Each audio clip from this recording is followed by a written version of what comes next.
Assalamu alaikum. Wa alaikum salam, sir. In the most holy name of Allah came to us, the black man and the black woman here in the hills of North America, in the divine person of Master Farad Muhammad, the great Mahdi, and the one God to whom all holy praise is due forever, the Lord of all the worlds. We forever thank him for his coming and for his raising up in our midst a divine leader, a divine teacher, and a divine guide in the personage of the most honorable Elijah Muhammad, the last and the greatest messenger of Allah. So it is in their two great names that I would like to greet you once again, my beloved black brothers and sisters, in the nation of Islam's greeting words of peace in the Arabic language, which is indeed the original language of the original black man. Assalamu alaikum. Wa alaikum salam, sir. All praise is due to Allah for the most honorable Elijah Muhammad. Now, for those of you, and there should always be at least a few, who have not yet accepted your own. What do I mean when I say have not yet accepted your own? Your own is knowledge, wisdom, understanding, and a high civilization. That's right. Your own is Islam. And so for those of you, and there should always be at least a few, who have not yet, though you have only split seconds to go, you have not yet made the decision to accept your own God, Allah, your own religion, Islam, and your own high civilization of Islam. Talk black to me. And you are not familiar with the words Assalamu alaikum. They simply mean peace be unto you. And the reason there should always be at least a few of you is because someone who is familiar has the duty and the responsibility of bringing, whether to the live broadcast or to the temple in person, someone who is not familiar. Are you listening to me? Sir. Now, when we say Assalamu alaikum, we are speaking the black man's language. I know that even those of you who are familiar with Assalamu alaikum do not regard Arabic as the black man's language. Here's the problem with that logic. According to the scholars of language, Arabic is an Afro-Asiatic language. I didn't say Arabic is an Asiatic language. That's not what the scholars say. Come on. The scholars say Arabic is an Afro-Asiatic language. Right. Are you listening to me? Sir.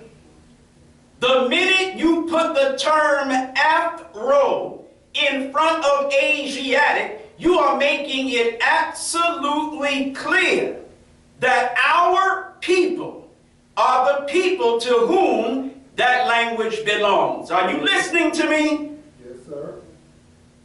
So you can miss me with your dreadlocks and your flip-flops telling me that Arabic is the language of some non-black people that you regard as Arab. Arabic is an Afro-Asiatic tongue. That means no matter what other African tongue you want to talk about, Arabic belongs with those tongues. Y'all listening? Yes, sir. So when I say the black man's language of Arabic, I'm I'm not making anything up when you say Arabic is not the language of quote-unquote African people. You are making something up. Come on. Talk black to me. Now, there are two languages that I will deal with today. Maybe more. One Arabic, one English. Arabic is the black man's language. English is the white man's language. I got a question for you. What language do you speak? You speak the white man's language. What black man's language do you speak? Not one. Some of you are bilingual. You speak English and Spanish. Some of you real bougie niggas. You speak English and French. Y'all all right? Yes, sir. Some of you, those of you who are from the Caribbean or some other area, but in particular, the Caribbean, and you really think you better than the black man of America, and in many ways you are, because the white man has done a more thorough job of dumbing us down than he has done to anyone else. So don't go patting yourself on the back. But some of you, you speak French and English. Maybe you speak Creole and English. You speak any number of other language or any variation of other languages and the language of English. But how many black languages do you speak? Talk black to me. That's right. Some of you are black as the ace of spades and only speak the languages of white people, or some language that you made up from the language of white people. Are you listening to me? Your religion is the religion of white people. Your God is a God you got from white people. Come on. Your names are the names of white people. And you don't think anything of it. It doesn't even bother you. You believe that as a black man, your name should be Eric.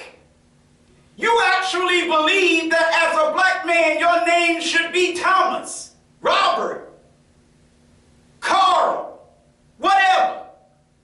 These are the names of white people. Go ahead. You believe that as a black man or woman, the language you should speak is the language of English.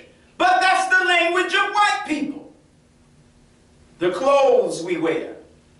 We believe that we should be wearing the clothing styles, especially you sisters.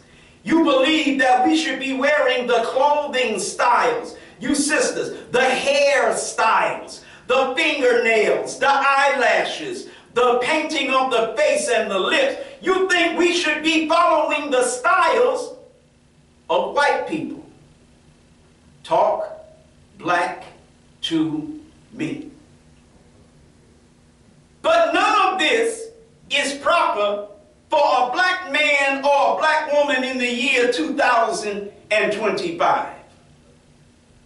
And so we come before you and we greet you in the language of the black man, assalamu alaikum. But what it means when you translate it from the language of the black man into the language of the white man, peace be unto you. Now look at your Bible. In this book that you got from the white man, and you believe it's a holy book, that it is 100% all the word of God, because the white man said so. That's right.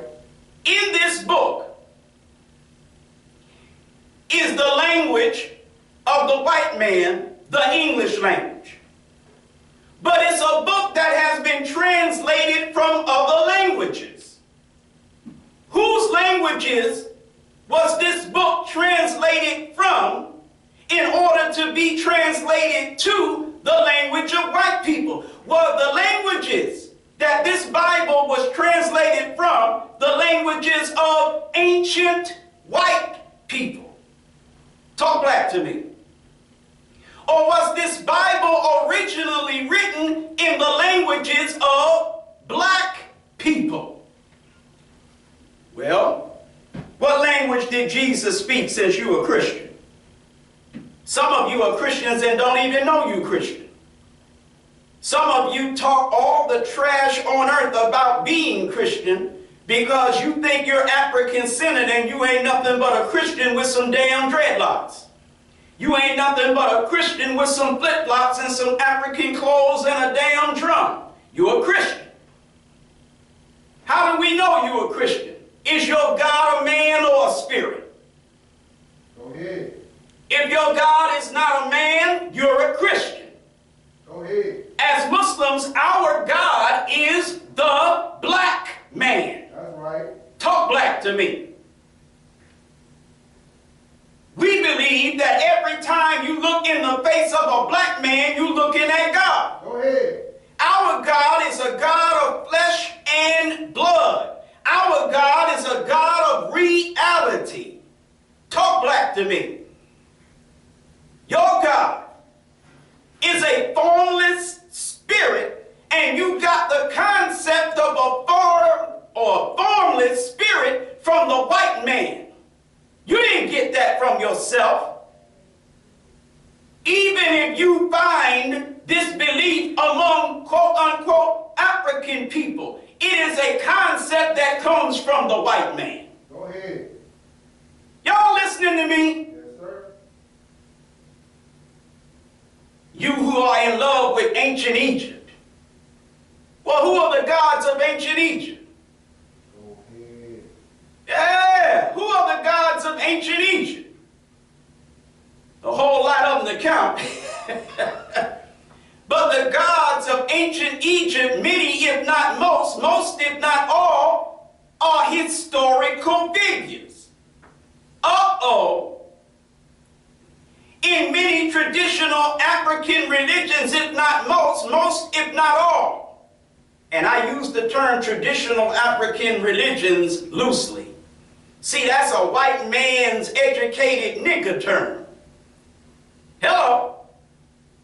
Many of those religions, if not most if not all, have as a central concept ancestor worship.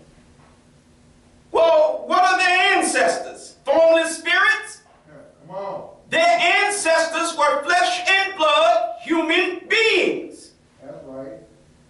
And if their ancestors, or since their ancestors were black like themselves, then ancestor worship is a form of black man is God. Talk black to me. Y'all all right? Yes, sir. Some of them even worship black women. Uh-oh. A lot of y'all worshiping black women today.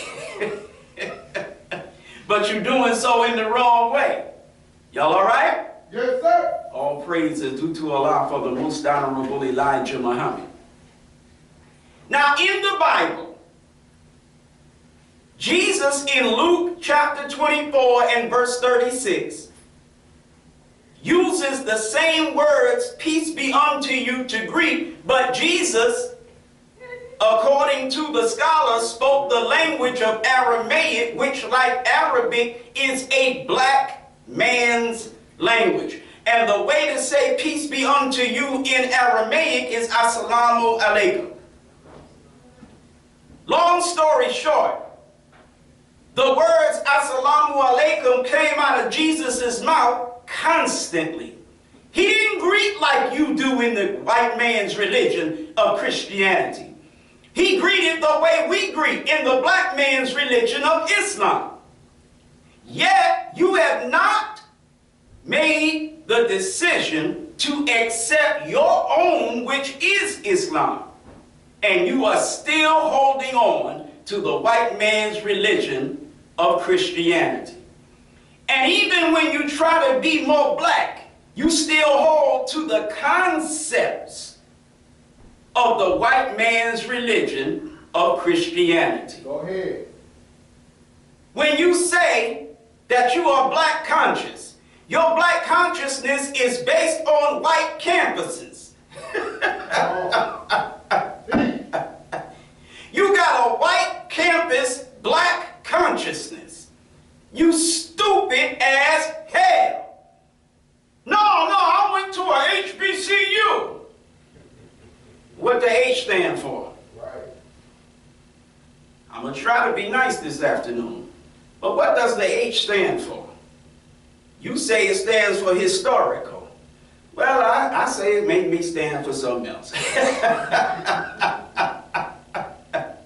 Y'all all right? Yes, sir. All praise is due to Allah for the most honorable Elijah Muhammad. You say the H stands for historical. I say it stands for 304. Go ahead. Listen to me. HBCUs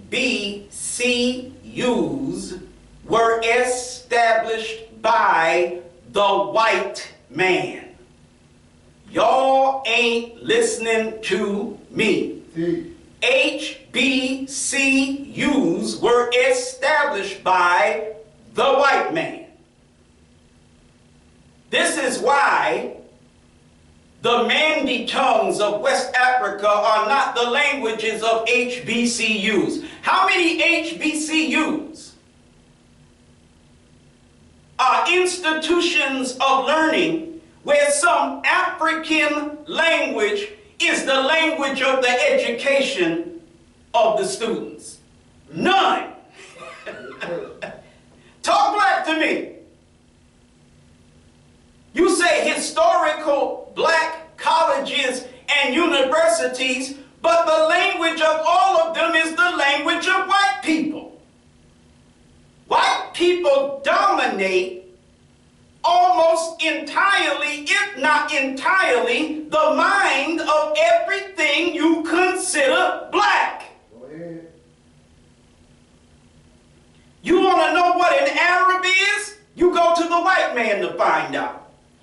You want to know what kind of language Arabic is? You go to the white man to find out. You want a God? You go to the white man for a God.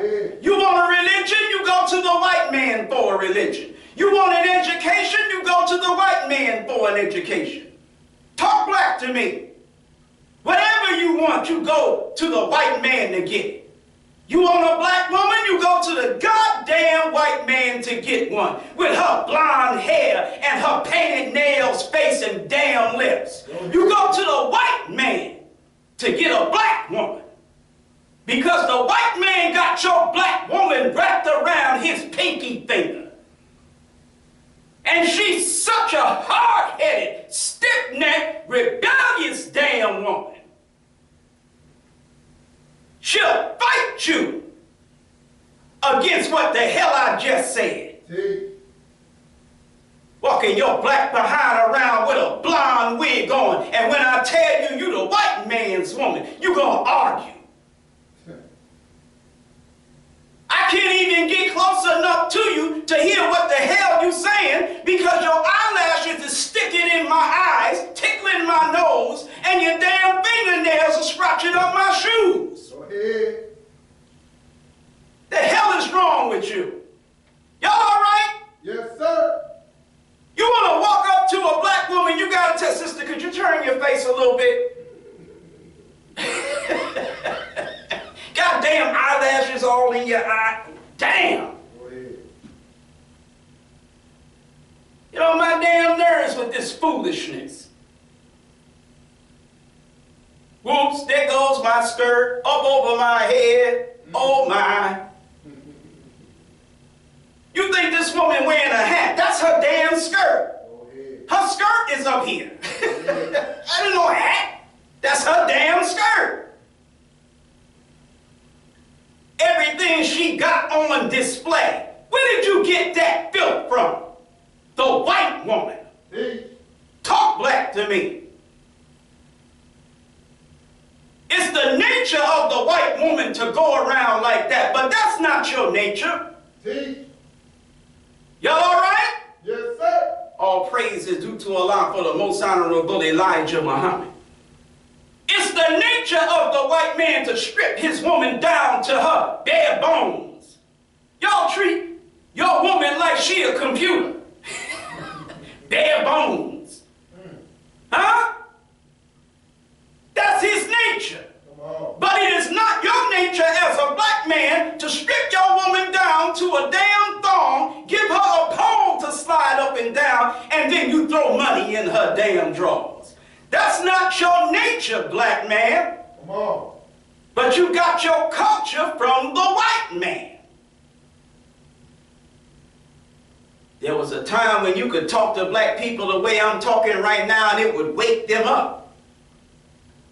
But now, since familiarity breeds contempt, you've been looking at Muslims with our bow ties and our bean pies, listening to Muslims talk about the white man so long, it no longer affects you. No problem. Goodbye. When we can no longer reach you with the message that God delivered to you through the most honorable Elijah Muhammad, that's a sign that you are either getting ready to be chastised to the point where you will wish like hell you were dead, or you're going to be punished literally with death. Ain't nobody playing with you. You think we playing. See, niggas take kindness for weakness. I'm not saying that's a trait that belongs only to us. But you take kindness for weakness. When we tell you, straighten up, or there's a chastisement coming, and then a while goes by, you might have been scared a little bit in the beginning, but the more time goes by, the more confident you get. We don't know what the hell we talking about. Well, how you niggas in Altadena feeling this afternoon? Go ahead. Talk black to me. How y'all feeling this after? Oh, that's insensitive. You shouldn't be up. Shut the hell up. I'll be damned if I'm trying to be sensitive to some niggas that God has called through his messenger and told you how to avoid what just happened to you. That's right. God damn it, you hard-headed. That's why what happened to you has happened. We warned you it was going to happen. Y'all all right? Yes, sir. If you in California and you breathing smoke from the fires that are going wild, didn't we preach the fall of America for damn near 100 years? What the hell do you expect? You take kindness for weakness. Some of you got some smart, slick nigga mouths. Y'all been saying that for years. The white man's still here. Okay. Let me tell you something about the wildfires in California. That's a walk in the damn park. The worst is still yet to come. How y'all niggas nose deep in snow feeling this afternoon? Go ahead. Huh? How you feeling this afternoon? We've been preaching to you for nearly 100 years that God is going to use the forces of nature to bring America to her knees. That there would be 4 great judgments of America. Yes, sir. Rain, hail, snow, earthquakes. And for the past couple of years, rain, snow, hail, and earthquakes have been going buck wild in America. The earth in places you never thought of have been shaking in this country. tells you that Allah, you don't say Allah, that's why I stumbled when I said it. Your Bible tells you that God was going to store up the snow and the ice to use as weapons against his enemies in the last days. Tell me that snow and ice have not been used to bring America to her knees. Go ahead. Snow been going crazy. Ice been going crazy. Yet, you have not made the decision to accept your own. You still waiting. You still hoping. You still praying that the white man will find some way to fix the problems that plague his nation. Y'all all right? Yes, sir. All praise is due to Allah for the most honorable Elijah Muhammad. What you conscious niggas saying in California right now? I'm talking about you Maulana Karanga niggas. What y'all saying in California right now? I'm talking about you Malcolm X worshiping niggas. What you saying today? See, because your nigga Malcolm said that there's two types of niggas. The house nigga and the field nigga. Isn't that what he said? And when he talked about the two, the house nigga and the field nigga, we're not going to go through everything he said. We're going to deal with the nigga, the house, the field, and the fire. That's all we're going to deal with. Malcolm said that the house nigga, he lives better than the field nigga. He wear better clothes, the hand-me-downs of the white man. He eat better food, the leftovers and the scraps of the white man. He live in the same house with the white man. Y'all listening to me? Yes, sir. He said that the house nigga, when the white man is sick, he say, boss, we sick? Talk black to me. Then he said, at some point, because he was saying a lot of things that made perfect sense, he said that when the white man's house catch on fire, the house nigga grab a bucket to put the fire out. Talk back to me. Or he said that when the white man's house catch on fire, the house nigga pray for rain. Something to that effect. See, I'm not a Malcolm worshiper like you. I remember him saying some things, but I don't give a damn if I'm not getting it 100% right. You get that damn for me. Thank you. But I know he said this. The field nigga, when the white man's house catch on fire, he prayed for a strong wind.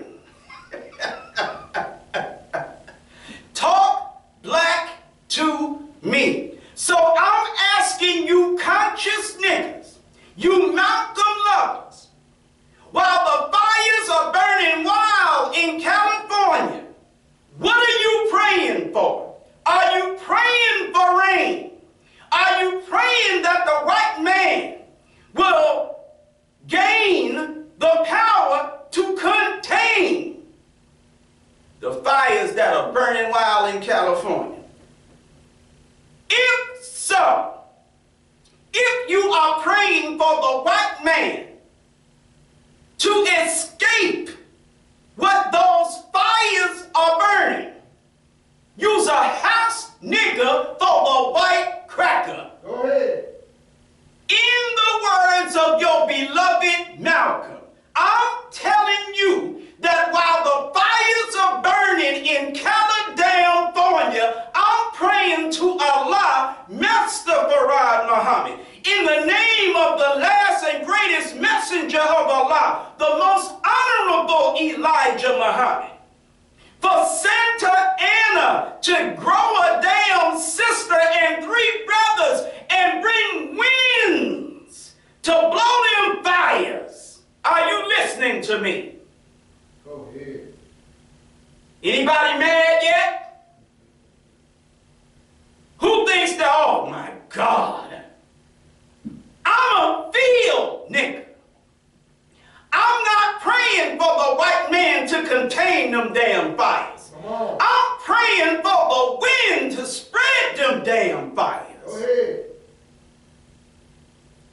All praise is due to Allah for the most honorable Elijah Muhammad. When the rain, the hail, the snow, the earthquakes, I don't give a damn what the natural disaster is. I'm not praying to no God to help the white man get through it. Go ahead. I'm praying to God to make the white man die in it. I don't want nothing to happen to you. That's why my subject is entitled this afternoon, The Right of Freedom. I got it from the messenger, and if you were listening, you heard him say it while I was standing behind the damn camera saying, what the hell am I going to use for my subject title? Messenger said, there you go. Y'all all right? Yes, sir. All praise is due to Allah for the most honorable Elijah Muhammad. You who are black, and you lost everything in these wildfires. Why did you lose everything in these wildfires? Good question. What the hell were you even doing where you are? Talk black to me. You have no business. Listen. Let me put it to you this way. In the book of Revelations, God calls to you. God. Now the God that's making the call is Allah. The Allah that's making the call is a man. His name is Wallace Farad Muhammad. Go ahead. His titles are Christ, the second coming of Jesus, Yes, sir. the great Mahdi, Yes, sir. the Son of Man, Yes, sir. the Spirit of Truth, Yes, sir. the Comforter. Go ahead. Talk back to me. The Restorer of the Kingdom of Islam. Go ahead. These are all his titles. Prince of Peace. The Everlasting Father. Go ahead. These are all his titles. He's got 99 titles that are called names, attributes. The wise, the great, the mighty, the beneficent, the merciful. Come on. 99 names. That's right. And he has 100th name, Allah, which means all 99 in all. Are you listening to me? Yes, sir. Teach. All praise is due to Allah for the most honorable Elijah Muhammad. He is the caller. You, black man and woman, are the called. He's calling you. He's calling you right now by means of me. He's not using me directly to call you. This is the only man that God uses directly to call you. Master Farad Muhammad chose this one man and this one man only to call all the rest of us. Our role, those of us who are his students, ministers, and representatives, is to assist him in calling you. Are you with me so far? Yes, sir. All right. In the book of Revelations, that God, through this messenger, makes the call that is in that book. Now, I know the white man has taught you that that's some other God calling, and that is some other people he's calling. No problem. If that's what you want to believe, because you're not on that Muslim stuff, not a problem. Some of you have already got burnt the hell up or burnt the hell out who chose to believe that. Others of you, well, there's some snow on its way for you, some rain on its way for you, some wind on its way for you. Come on. Talk back to me. There's some earth splitting up and swallowing that's on its way for you. See, you got your chastisement, you have your natural disaster, you have your act of God that's coming to you. They got theirs. And what they got is not finished. Are you listening to me? But you got something coming too. Don't worry. It's that God, Master Farad Muhammad, calling you in the book of Revelations, wherein it reads, "Come out of her, my people." Right. I don't understand how you Christians and Muslims got this crazy concept of all people. Where you get this all people crap from? Talk back to me. Where you get this all people garbage from? In the book of Revelation, God calls a specific people. He says, "Come out of her, my people." Go ahead. Her what? Who is her? The same book talks about a great whore. It doesn't talk about several great whores. It talks about one great whore. Yes, sir. So that's one particular people. Because anytime you're talking about her, you're talking about human beings. Are you listening to me? Come out of her, my people. So God has a people that's swallowed up by another people. He identifies that other people as a great whore who is sitting upon, or who sitteth upon, many waters. And this people called great whore that sitteth upon many waters is a people that have made the nations of other people drunk with the wine of her fornication. Y'all listening to me? Yes, sir. Take a look at Prince Mohammed bin Salman of Saudi Arabia. Mohammed bin Salman, which means Muhammad ibn Salman, which means Muhammad, the name of the prince, Ibn, the son of Salman, his father.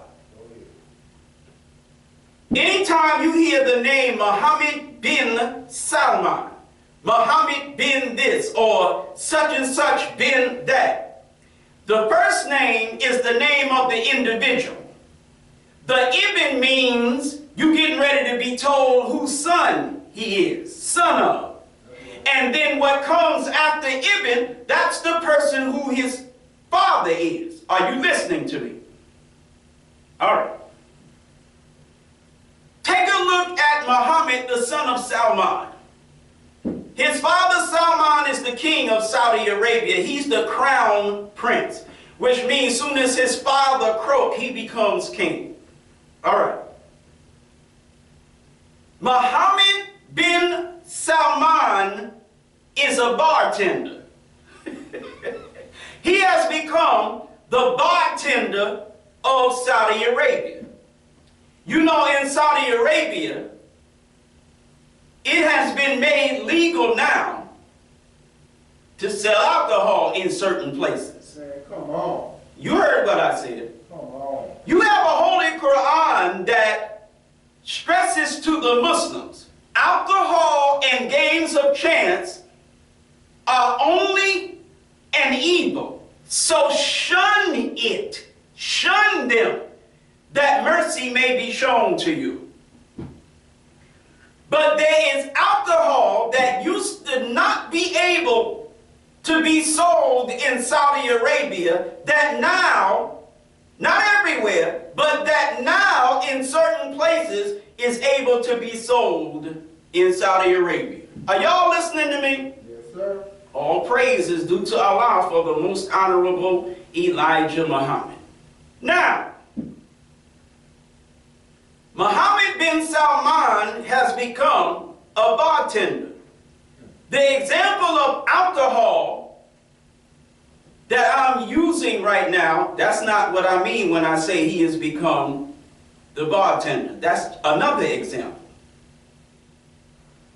The cheap example of how Mohammed bin Salman has become the bartender of Saudi Arabia is that Mohammed bin Salman is now serving the country of Saudi Arabia the wine not of California's grapes, not of Italy's wine vineyards, not of French or France's wine vineyards.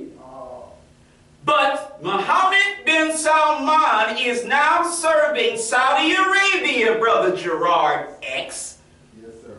the wine of America's fornication. Wow. Go ahead. Talk back to me. Yes, sir. Teach. Jennifer Lopez can now go to Saudi Arabia and shake her behind with damn near nothing on. That's right. Other white female artists can now go to Saudi Arabia Right. and strip themselves damn near butt naked and shake their money makers in the holy lands of Islam. In the Holy Land. Go ahead. Are you listening to me, the people of Cincinnati? Right. I don't know if I'm getting the name correct. But damn near every time I check into my Eric Shabazz Facebook page, Yes, sir. I'm getting, first thing in my news feed is some post in Muhammad's Masjid number 25.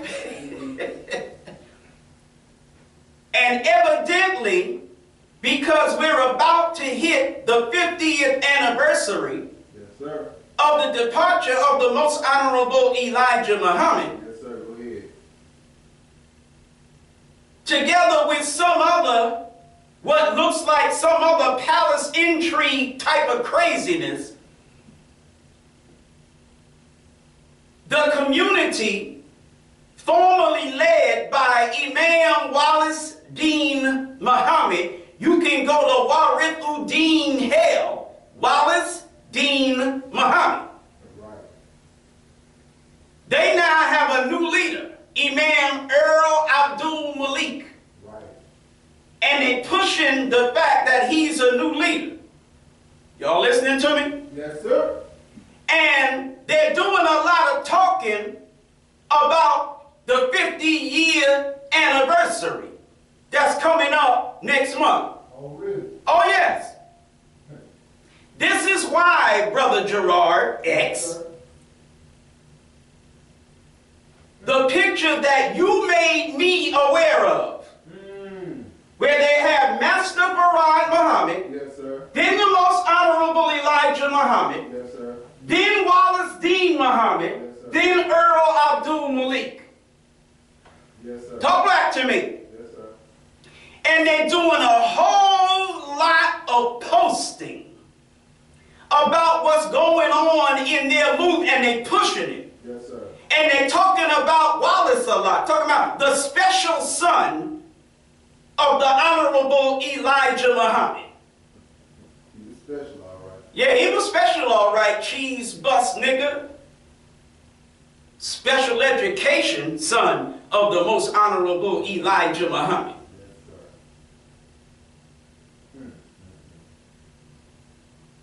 Whole lot of foolishness going on Go ahead. in the name of Islam. Go ahead.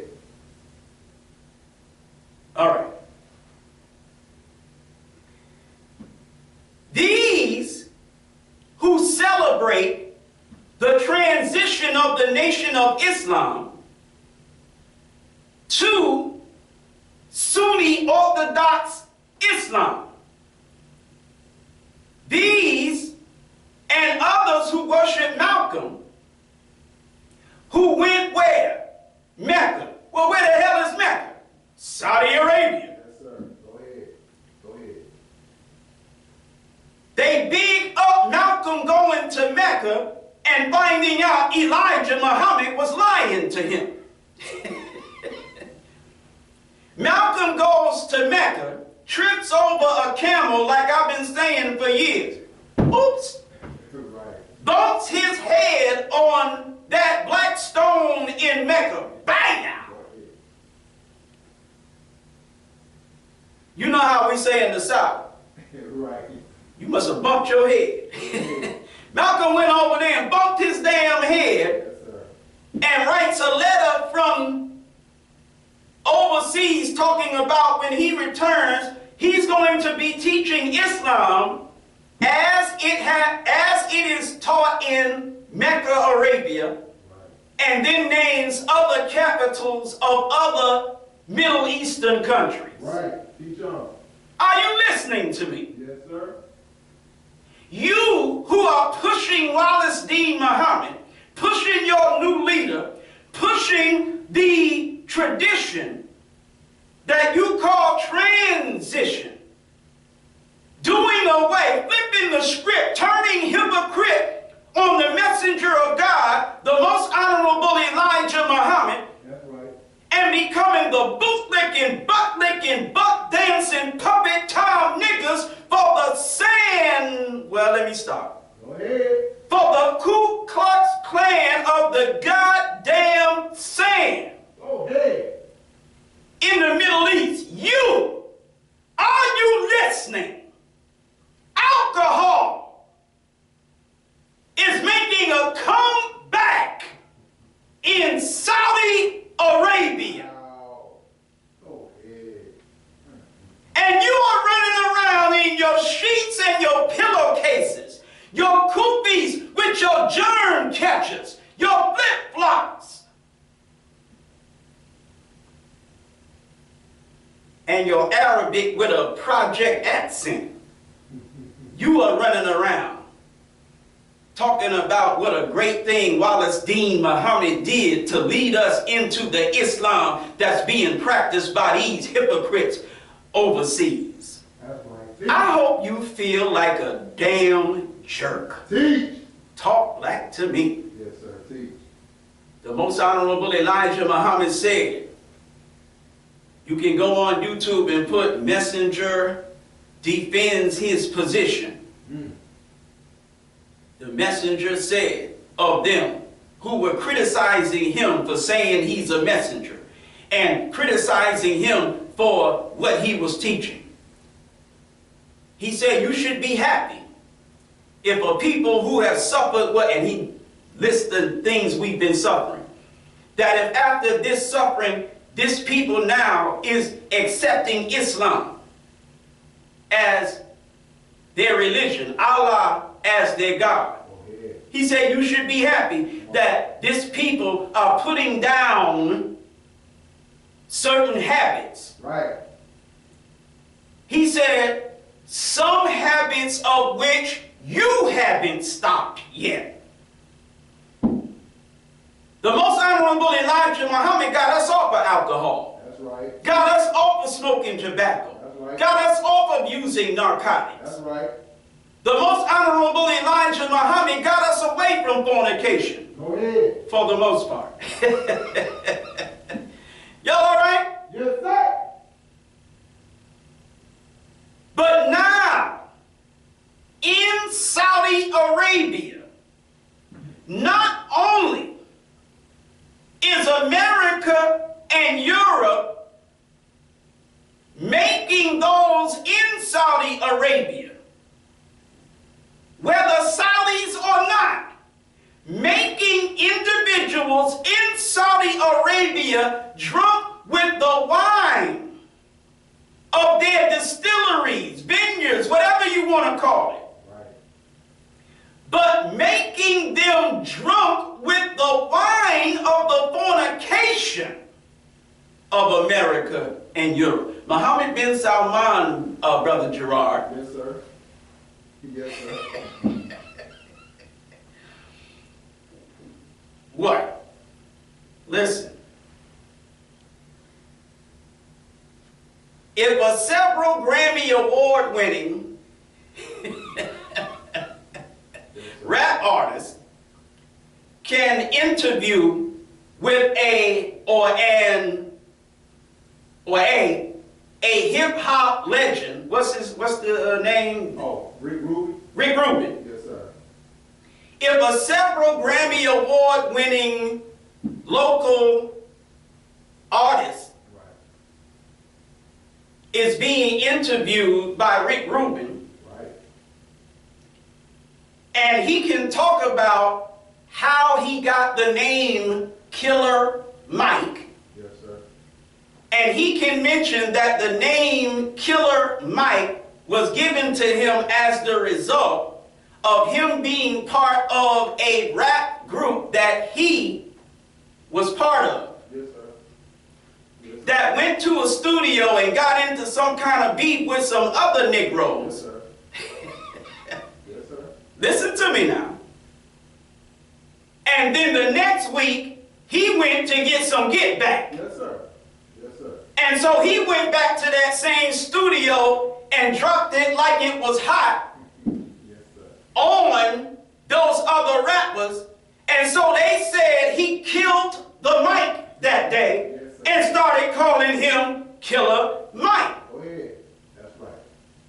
But as he's talking about the group that he was part of, he mentions the brother that you see coming up here putting the bones on the podium every week, Yes, sir.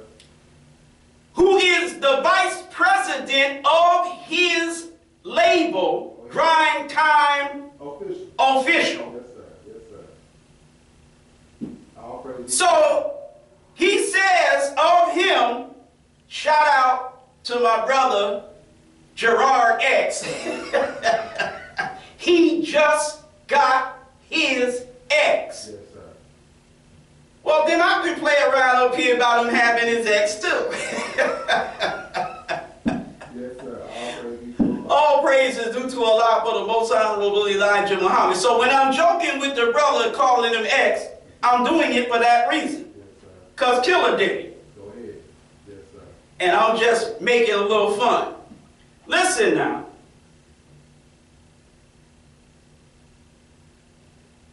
We talking about the right of freedom, right? Yes, sir. Okay. Mohammed bin Salman is serving the wine of the fornication of America and Europe to Saudi Arabia. Mohammed bin Salman, brother, Yes, sir. said he wants for either Riyadh or some other city in Saudi Arabia, or Saudi Arabia as a whole, I don't remember the exact quote, Yes, sir. but that he wants it to be like Miami, Florida in America. Man, stop. Go ahead. Did you hear what I just said? I did, Brother Milton.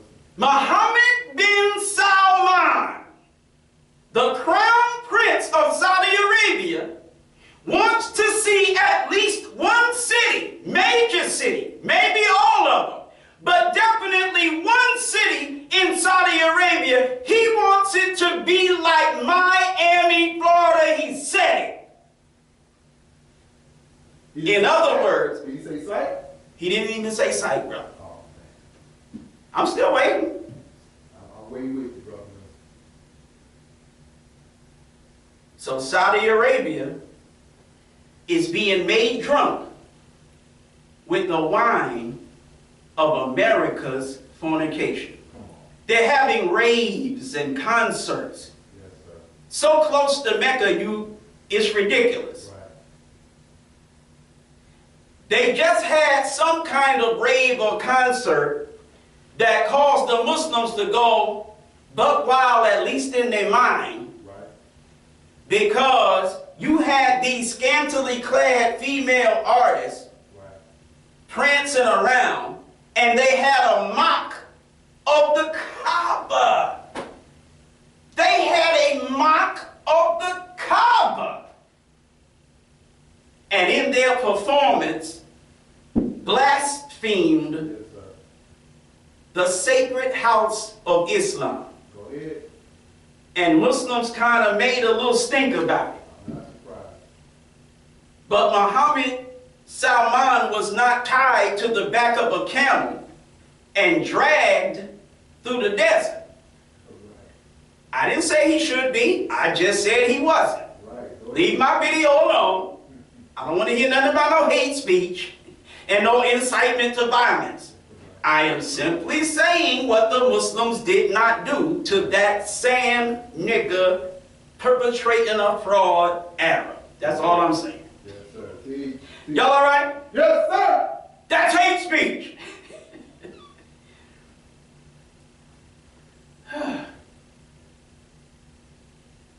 So come out of her, my people, is what the Bible says. Yes, sir. You want to preach Christianity, you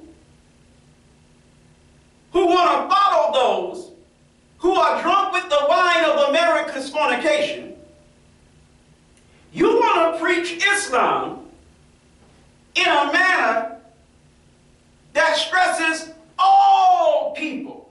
That ain't what the book says. Go ahead. Go ahead. The book says, come out of her, that's one people, Yes, sir. my people. That's one specific people. Yes, sir. Come on. Peace. One people is swallowed up Right.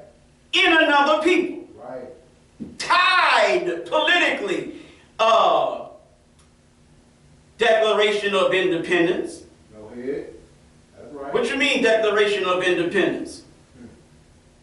Well, the Declaration of Independence says that there comes a time when a people have to sever the ties, the political ties that bind them to another people. Go ahead.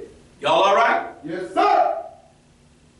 So it's one people in the book of Revelations who in the last days must sever the ties, political, that bind them to another people whose government rules them. Come out of her, my people. Then it explains a little further. It says that, meaning what we are looking for as a result in you coming out of her is two things. Number one, that ye partake not in her sins.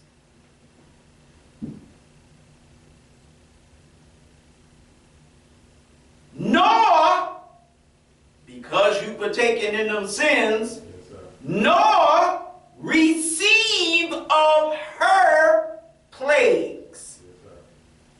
The wildfires that are burning in California, that I pray for a wind to come and blow those fires even more. Come on. Because I'm a field nigga, not no house nigga. I ain't praying for no damn rain. I'm not praying for contain. I'm praying for a strong wind to make them fires wilder than they are now. Go ahead. Talk back to me. See? And if you want to call this hate speech, you must be out your damn mind. Hate what? Right. Hate who? If I'm preaching hate of the white man, if I'm preaching hate of America, and my nose is broad, my lips are thick, and the hair I shaved off this morning or early afternoon was nappy, I mean, the insanity that this society is gripped by. Listen to me. Try to feel what I'm saying. I am a black man from Africa in America. That's right. And the reason I'm here is because my ancestors were kidnapped by the ancestors of these crackers of this country. That's right. Put in the bottom cargo holds of damn ships. Chained in the cargo holds of these ships. Made to lay like sardines packed in the bottoms of these ships. Urinating on themselves, defecating on themselves, vomiting on themselves because the smell, the stench of the air down there, the dank, dark, thick, stank air, throwing up on themselves. Now you got boo-boo, pee-pee, and spit up. That's what we called it when I was growing up. There was no damn vomit. It was called spit up. So you got the stench of spit up, boo-boo, pee-pee, all in the air. And you just laying there. Right. Every day the white man, I think it was every day, come down there and take the Africans up on top of the ship, yes, sir, the deck of the ship, right, because they knew if you just lay still, your muscles are going to have problems. Yes, sir. Bring them up to the deck, right, and make them dance. Right.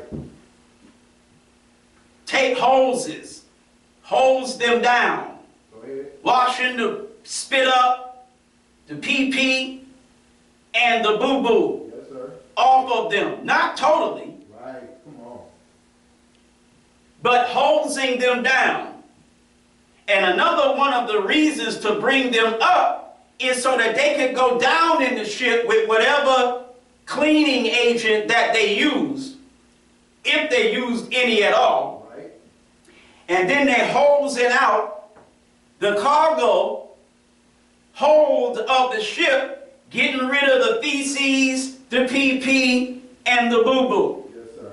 So that the slaves now could come down, come back down, be chained back, laid down like sardines, and start spitting up, pee-peeing, and boo-booing all over again. This is how the human beings who were my ancestors, right, got here. Right.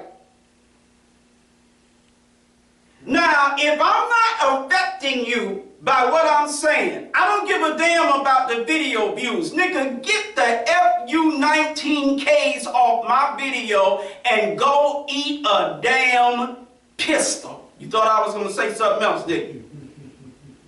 Y'all all right? Yes, sir. And if you think I'm bluffing, try me. I don't give a damn about the views. I don't like you. I do love you, but I don't like you, and I don't give a damn if I can't get you.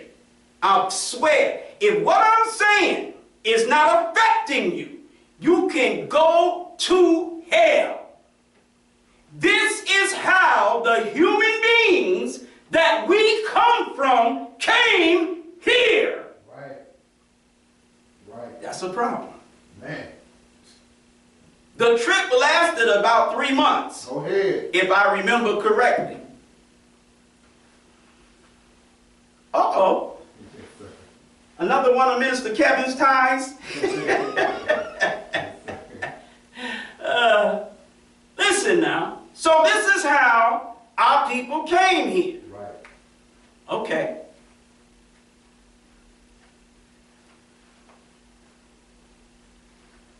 I'm experienced with these failing ties. Listen. Then they get over here. We're talking about the right of freedom. Yes, sir. Go ahead. What freedom? The freedom that they were robbed of when they were kidnapped, put on those ships, and brought to America. Go ahead. See. They were robbed of that freedom. Yes, sir. That's right. And there are rights of that freedom that, if it be the will of Allah, I will go into, as opposed to just going off into my tangents and not dealing with it. They get over here. The white man has slave markets where you got a big old wooden platform. Right. You take the slaves up on the platform, and there's an auctioneer auctioning off human beings. This is our history. And it's a history you'd rather forget, those of you that love the white man. You want to forget about this. That's right. The white man wants you to forget about it. So when you say things like, well, that was in the past, you're a servant of the white man. You're a tool and a fool of the white man. He wants you to think like that. He wants that history of our people to be swept under the rug, pushed to the side. He does not want that to be out front. Are you listening to me? Yes, sir. All right. So you take the slave up on the platform, and the auctioneer is going to auction them off. Now, some of you have bought homes at an auction. Niggas were auctioned like the home you bought. Come on. Some of you have bought vehicles at an auction. Right. Niggas were sold or auctioned like the vehicles that you buy at auctions. I need you to understand this. We were like homes, like vehicles, like other things that are sold at auctions. Yes, sir. Teach. Our humanity was completely denied. Teach. They sold our men, Teach. they sold our women, Teach. they sold our children. That's right. Auctioned us off. Talk back to me. One white man selling us to another white man. One white man selling us to a white woman. Right. Big old fat ugly white woman. Looking at a big old strong black man. You know what she bought him for. Yeah, go ahead. Teach. That's right. Poor brother had nightmares the rest of his life. I wake up in a cold sweat.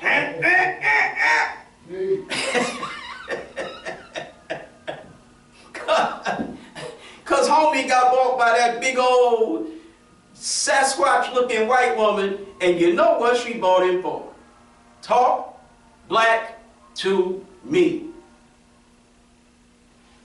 The black man and black woman, they standing up there. They make the black man pull down the potato sack pants he got on. That's right. Because he ain't got on no real clothes. Right. They make him drop whatever he wearing. Right. They make the black man turn around and bend over. Right. And then to get the highest price for the brother, they need to show the potential buyer that he's in good shape. Right. So they go, stand next to him, grab his black buns and spread them to show what's not wrong with what's between his cheeks. Yes, sir. Go ahead. Teach. Teach. When I consider the possibility, let alone the probability, that the people I'm preaching to right now, they're not getting into what I'm saying, I want to take a 9mm pistol and blow some hollow point caps through the goddamn camera straight in the middle of the heads. Yes, sir. Because this is something that's supposed to get you going. Man. Come on. Because I'm starting to get going. Yes, sir. Me too. This is how we were treated. This is our history. Right. Right. He's made to let his pants down to see his front. What are you working with? Turn around, bend over. Y'all niggas that are from prison, you had to do this every time you came back Yes, sir. from being outside. Come on. Teach. They squeezing the muscles and everything like that. they go to the black man or the black woman, take their fingers, put it on their lips, and open their mouth to show the teeth. Right. What condition the teeth are in. Right. Yeah. I mean, they just feeling all over the body, showing this, showing that. Violating. I mean, super violating. Yes, sir. And then after showing all that they want to show, now they start asking. We're going to start the bidding at blah, blah, blah, blah. So-and-so and so-and-so, can I get a so-and-so? Ah, so-and-so, right there. Can I get so-and-so and so-and-so and so-and-so? Right. And then when the highest bidder outbids everybody else, sold to Mr. Redneck Peckerwood Cracker in blah, blah, blah, blah, blah, blah, blah. Yes, sir. That's right. Are y'all listening to me? Yes, sir. Go ahead, teach. If it's a female, bring the female, she ain't got on nothing but some little potato sack, maid dress or whatever. That's right. Stand her up on the stage. Pull the top off. Start squeezing her breast Yes, sir. to show what condition she's in. Like if her breast is nice and firm, Right. showing what good condition in, like not them sagging joints, Yes, sir. but them nice, firm. Yes, sir. Well, you get a better price for that. Yes, sir. Go ahead. Because you know the slave master, the male slave master, he interested in a little more than just some cotton picking. Right. Y'all all right? Yes, sir. So you squeezing on the breast. Right. You turn her around. Make her bend over. Spread her cheeks. Right. You do the same thing with the lips. Open the lips to show her teeth. You making her bend her head down, and you taking and you parting her scalp, parting her hair to show her scalp. Right. Her scalp is in good shape. Right. What they doing to black women? Yes, sir. And see, you sisters, when we brothers want to accept Islam, and you are wife, or you are girlfriend, you are baby mama, whatever you are to us, we ready to accept Islam, you're not. This is what we need, Brother Gerard X. Yes, sir. We need the white man to do to them sisters today what was done to black women then. So they can see this white man for what the hell he is. Yes, sir. Yes, sir. See, when you're driving around in your Nissan Rogue or your goddamn Murano Right. to your job, Right. making damn near 6 figures, if not more than 6 figures. That's right. Teach. And you fancy, huh? Hair done, nails done, everything did. You fancy, huh? Right. All this white man is the devil talk. It can't reach you. You living in your damn $400,000 home. Driving your Murano, your Roll. Hell, maybe you got a Mercedes. Right. A Beamer. Go ahead. Hell, you might even have a Maserati. Go ahead. Talk black to me. You done went to school and got yourself a law degree, and you part of some firm, and your damn picture is with some other niggas on one of the billboards on the highway. Come on. Y'all all right? Yes, sir. See, a white man has never put you on a stage, unless it's some entertainment. Right. White man ain't never put you on no damn stage in front of a bunch of white crackers. Right. Pull down the top of whatever the hell you wearing and squeeze it. He's never violated you like that. Come on. Come on. Showing somebody your damn teeth, making you bend your head over, putting his nasty cracker hands that he done went to the bathroom and didn't wash. Y'all know white men are like that.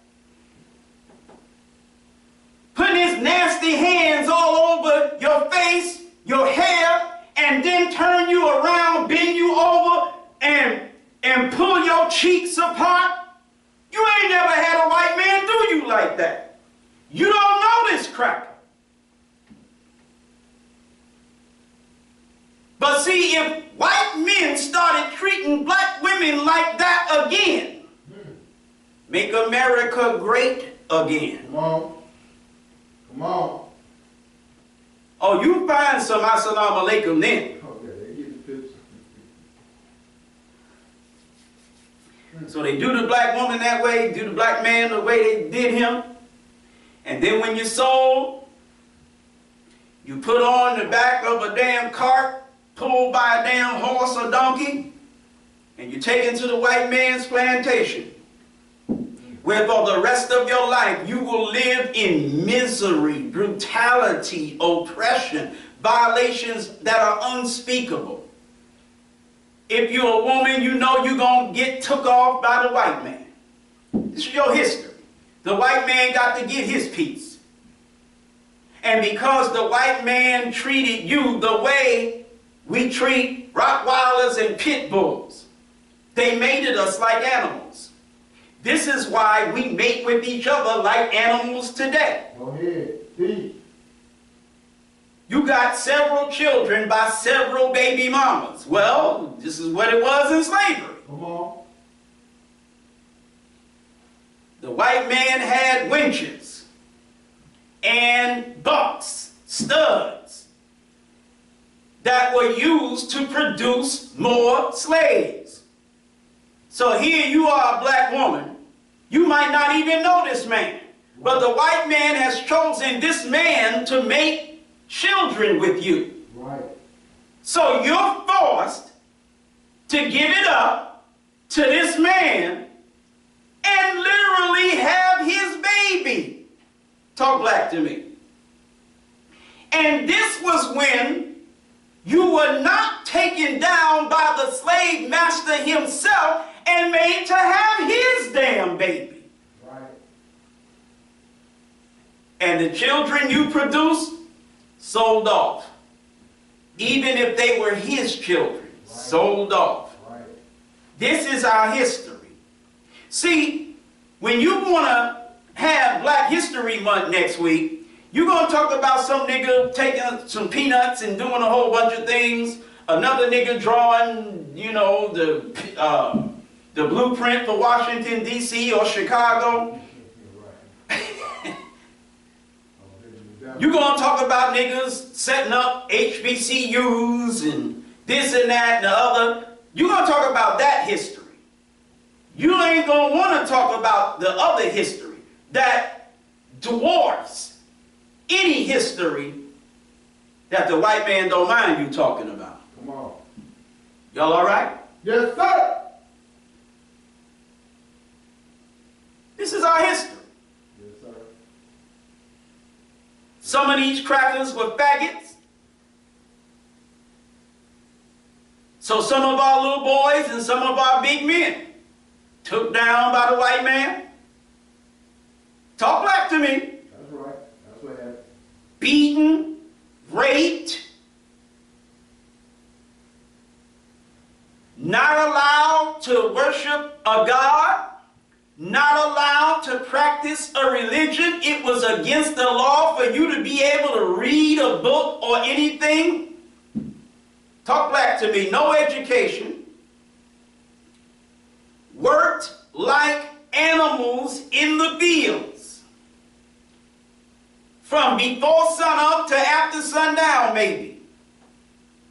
But worked in the fields. Your life was a life of total and utter misery. Talk black to me. And this is the history that you're driving around in your Nissan or your Maserati or your Beamer or your Benz or whatever you're doing in the A today. You got a black male who's a puppet and a tom for the white man. But his history is the history that I just recounted. Go ahead.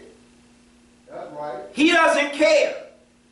He He's so happy to be able to be the mayor today that he's willing to forgive the white man whose city he's the mayor of today. Right. Because he's not being treated like his ancestors were yesterday.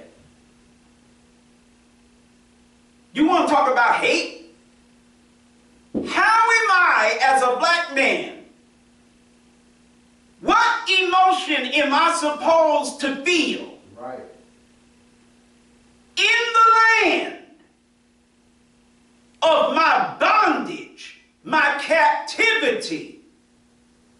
You look at me and you say you ain't no slave, you ain't in no bondage, you ain't in no captivity. You want to go back to Africa? Delta goes to Africa. So does your mama. I know some places I'd like for her to go. Y'all all right? Yes, sir. All praise is due to Allah for the most honorable Elijah Muhammad. I be watching our planet, and I be watching them hyenas, and how different animals are there, and the hyenas go and just start picking them apart. I'd love to see your mama cracker go there and have some engagements with them damn hyenas. Tell me nothing about how free I am to go back to no damn Africa. You sound like a fool. But you're not a fool. You just acting a damn fool. You just being a wisecracking peckerwood devil. It doesn't matter if I am not in the condition that my ancestors were in the past. This is the land where my ancestors suffered those things. Right. Are you telling me I should not hate this land and hate the people who did that to my forefathers and mothers? I shouldn't hate them? What the hell should I do? Love them? Are you crazy? The only reason I'm here is because my ancestors suffered what they suffered. My presence in America is an extension of the suffering of my ancestors. So you're telling me I shouldn't hate that presence? My presence in America, Right. me being here at 5540 Old National Highway, Building 2, in the back, suite number 8.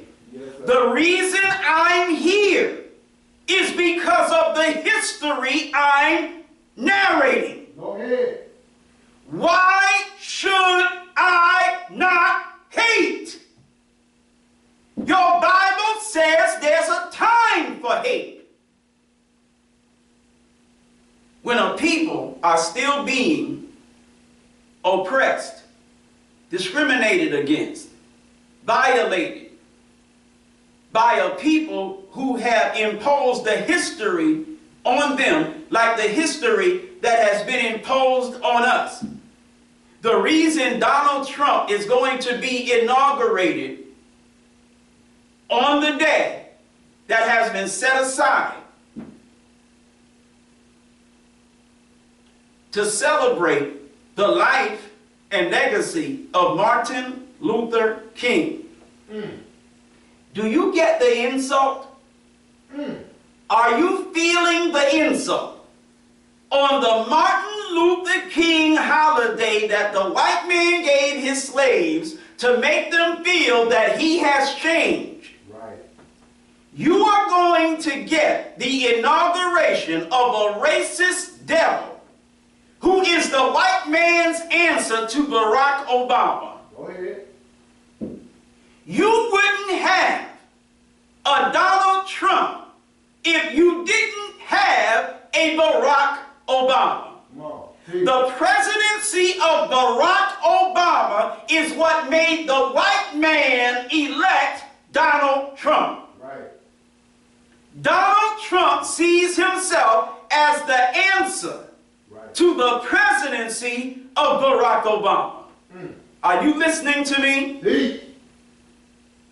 The reason Donald Trump's open racism appeals to the Peckerwoods that put him in the presidency is because of the shock of having Barack Obama in the White House. Go ahead. And so it pleases the white man immensely to have, on the day set aside to celebrate the life of Martin Luther King Jr., to inaugurate a president who stands for everything Martin Luther King fought against, Right. to inaugurate him to the leadership of the United States of America. Right.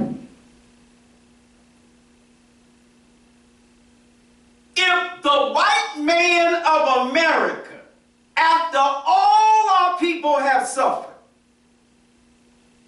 will send us a message like that, you telling me I shouldn't hate? Come on. You out your damn mind. Come on. That's right. Teach. This cracker is so filled with animosity towards us. Right. I'm talking about the white man as a whole. So filled with animosity towards us that they would take a day that was given to us as a pacifier for all the hell we have caught and continue to catch. Right. They would take a day such as this, and they would use it to give us a president such as Trump. Are you listening to me? Yes, sir. Talk black to me. So the white man hasn't changed.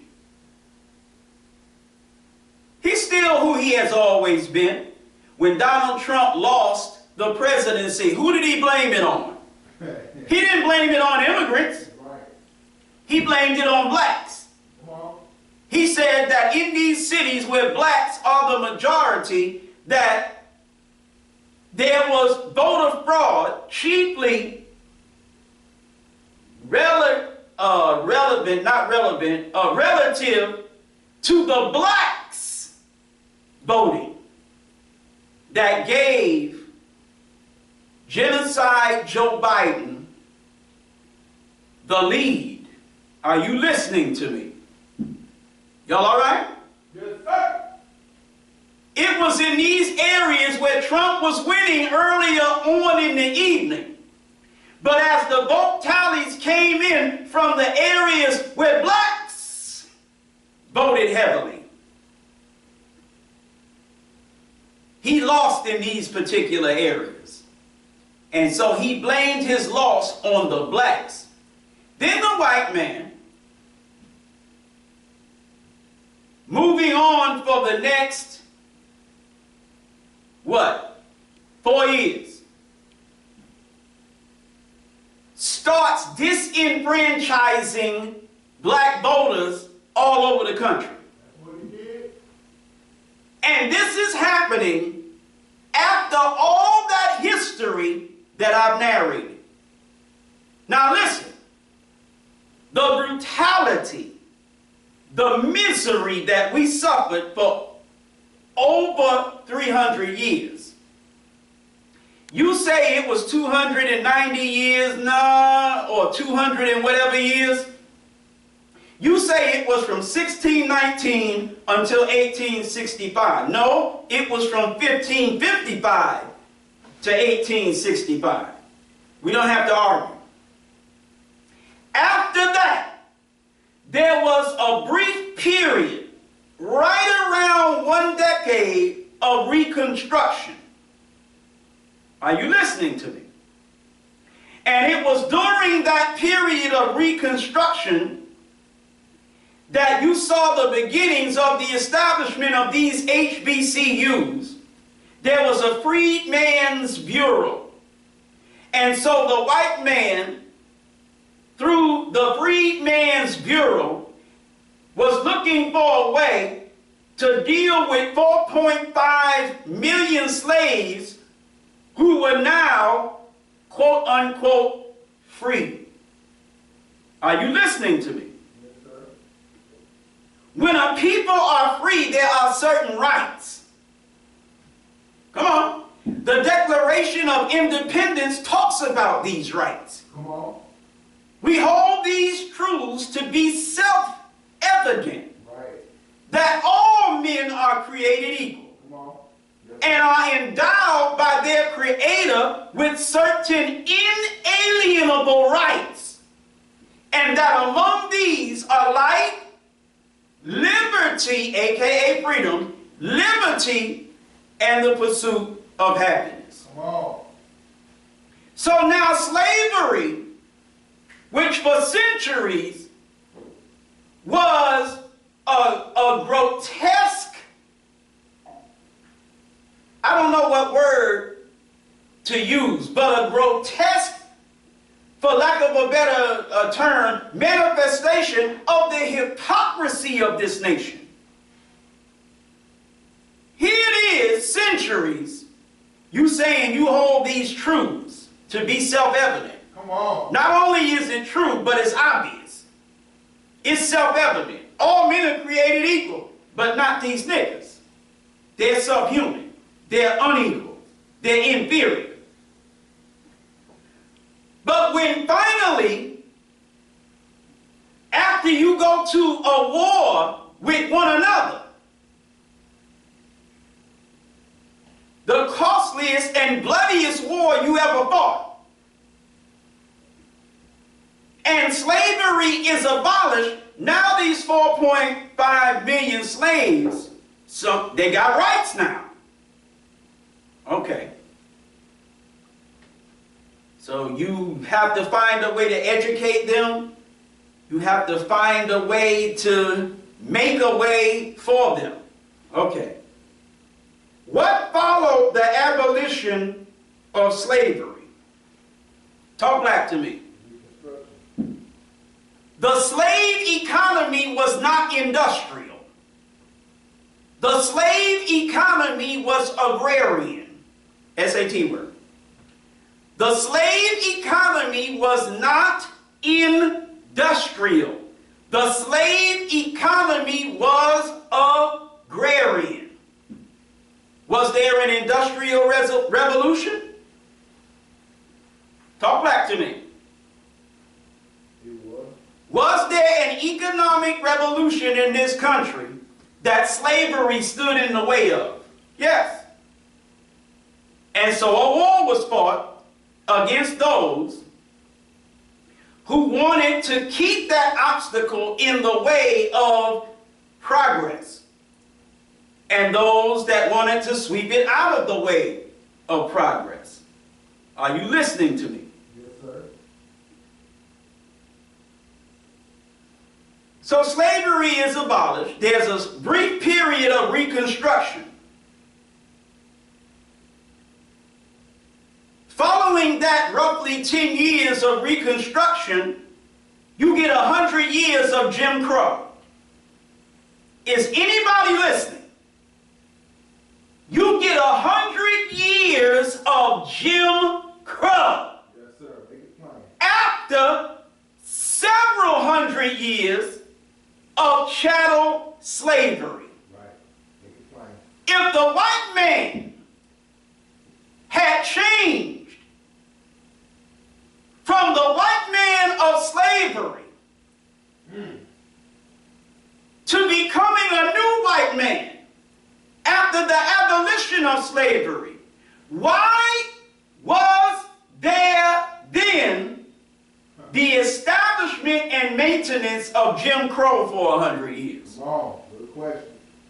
Because the white man who established Jim Crow was the same cracker who established chattel slavery. See, The white man hadn't changed. that's right. You celebrate the abolition of slavery as if Jim Crow didn't follow it. And then you wonder why I talk to you the way that I do. You got the abolition of slavery in 1865. By 1875, you got Jim Crow. Right. Talk black to me. Right.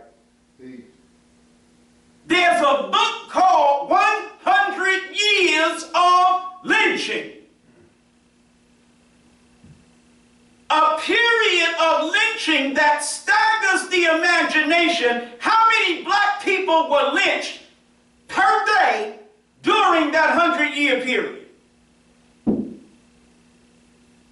It was so common. That was there a song? I don't know whether it was a song or a saying or whatever. I'm old, but not that old. Where we were spoken of as strange fruit of the trees in the South. Lynching was such a regular practice. Nina Simone, okay.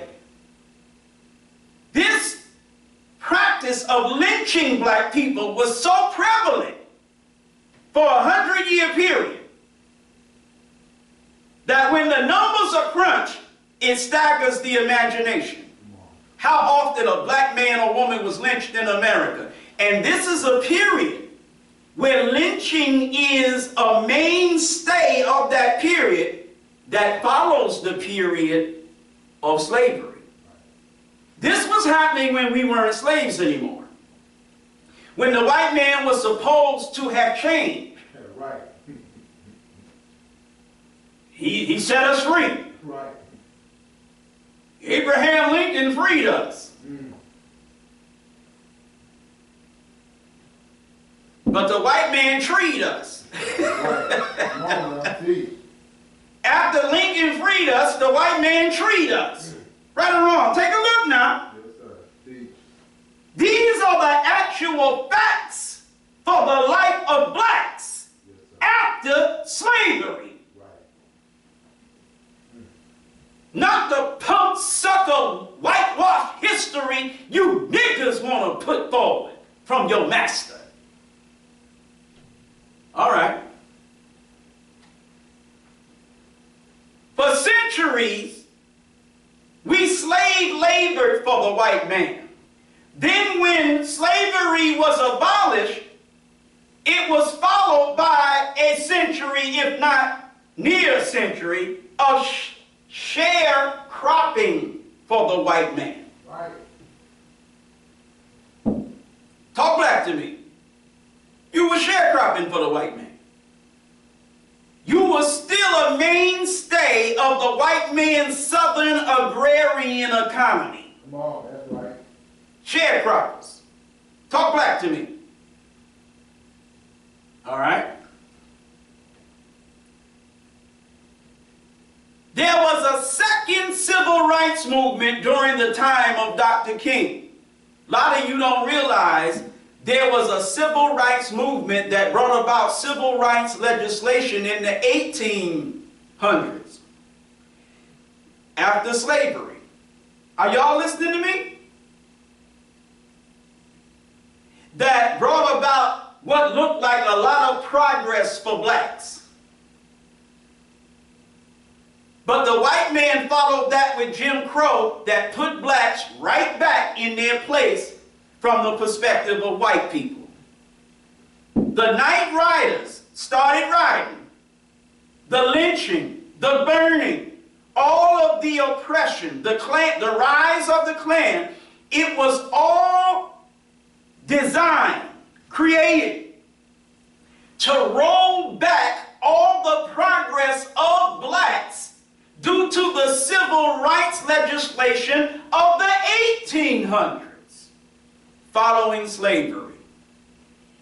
When the white man freed us, so-called, he had to amend his Constitution. 13th Amendment, 14th Amendment, 15th Amendment. In between them three amendments, you went from being the white man's nigger to being the white man's nigger. That's right. I know you think you went from being the white man's slave to being a citizen of America. No, you went from being the white man's nigger, straight up, keeping it all the way 100. You went from being the white man's all the way a buck nigger to being the white man's nigga on the down low. Oh, man. Oh, yeah.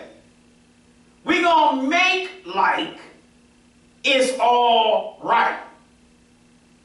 You still are niggas. Right. That's why we lynching you. That's why we burning you. That's why we raping you. That's why we robbing you. That's why we sharing you and cropping you. No. Yes, sir. But on paper, we freed you. On paper, you've made progress. Y'all all right? Yes, sir. On paper, you are no longer our slave, and we are no longer your master. But your name is still Ricky. Right. Your name is still Jones, Smith, O'Reilly, Culpepper, whatever. You still wear the names that literally, not figuratively, this ain't Muslim stuff. You are still wearing the names that indicated you were the property of white people. You still wearing them names. I'm talking about right after abolition. Right. Your names were not changed.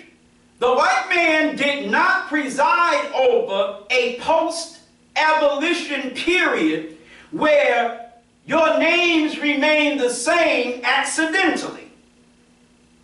If the white man truly intended for you to no longer belong to him, Right. your names would have been changed. But the white man knew, I'm not talking no slick Muslim talk. The goddamn white man knew that by keeping you in his name, you were remaining his property. And the cracker knows it to this day. Come on. You don't know it Right. with your hallelujah self. You don't know it with your damn thank you, Jesus. You don't know it. But as long as you Mike King, and you ain't satisfied being the white man's nigga as Mike King, Right. so you take a cracker from damn Germany, I believe, and you become Martin Luther. Right. Y'all all right? Yes, sir. Some of you niggas don't even know Martin Luther King's name wasn't Martin or Luther. At all. His name was Mike King. Mike. I want to be like Mike. His daddy too. And his father. Yes, sir. His damn father named Mike. What you think he named his son? Mike. Right. But wanting to be more of the white man's nigga. Go ahead. See. See. Wanting a name that would fit the life that he wanted to live. He didn't pick an African name. Go ahead. He didn't pick a Muslim name. Go ahead. He picked the name of some crackers that are worse than these. Martin Luther. Martin. Right. And so you know him today, though he was born and raised Mike King, you know him today, Martin Luther King. Y'all all right? Yes, sir. You don't know that one of the reasons Martin Luther King was such an avid integrationist is because before he got with Coretta Scott King while he was in college up top, he was in love with some white girl. Did you know that? That part I didn't know. See? Yes, sir. Learn something new every day. Learn something new every day. Yes, sir. He was in love with some white chick when he was in college, I believe in Massachusetts. When he was in college, Right. he was actually in love. Nigga nose was open more than his African ancestry had it open. That's right. Did you know that? Yes, sir. Go ahead. See. I did not. In those days, if you wanted to get from New Jersey to New York, you didn't drive through no tunnel or open no bridge. You went through Martin Luther King's nose. Nose was open. As I open it, Let that nigga sneeze, and it'd be a hurricane. go ahead.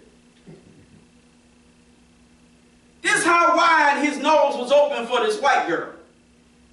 I don't remember if the book I read by this cracker whose last name is Garrow, the same cracker that's in that documentary with that Washington tour guide nigga that made that documentary about Malcolm.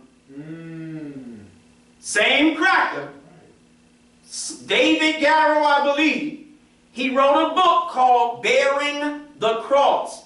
It was a biography of Dr. Martin Luther King Jr. Yes, sir.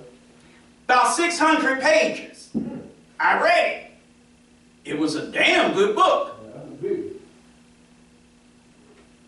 The Nation of Islam is mentioned in the book. The Nation of Islam is mentioned in the book as something that Martin Luther King considered to be a problem due to the fact that blacks were attracted to the Nation of Islam due to the things Martin Luther King was fighting against, and how Martin Luther King was saying, listen, Yes, sir. these Muslims are just soaking up niggas like a sponge because of how rough you doing black people. I need you white people to give us the integration. Love white people seeking niggas. I need you to give us some victories so that the civil rights movement will look more attractive to black people than that Nation of Islam. Are y'all all right? Yes, sir. So a jackass like Umar Johnson gonna sit on a camera talking about the integrationists are the ones who actually got results for us. Dumb nigga don't realize the only reason the civil rights movement ever got you anything that you think is something, they never gave you nothing. You never got the rights of a free people. They gave you nothing. And you like these devils because they give you nothing. Go ahead. Teach. Teach. You don't realize that even the nothing they gave you, you never would have got it if there was not a militant black nationalist, radical black separatist, and revolutionary pan-Africanist movement saying, come on to us. Right. It is only to keep you away from us. Right.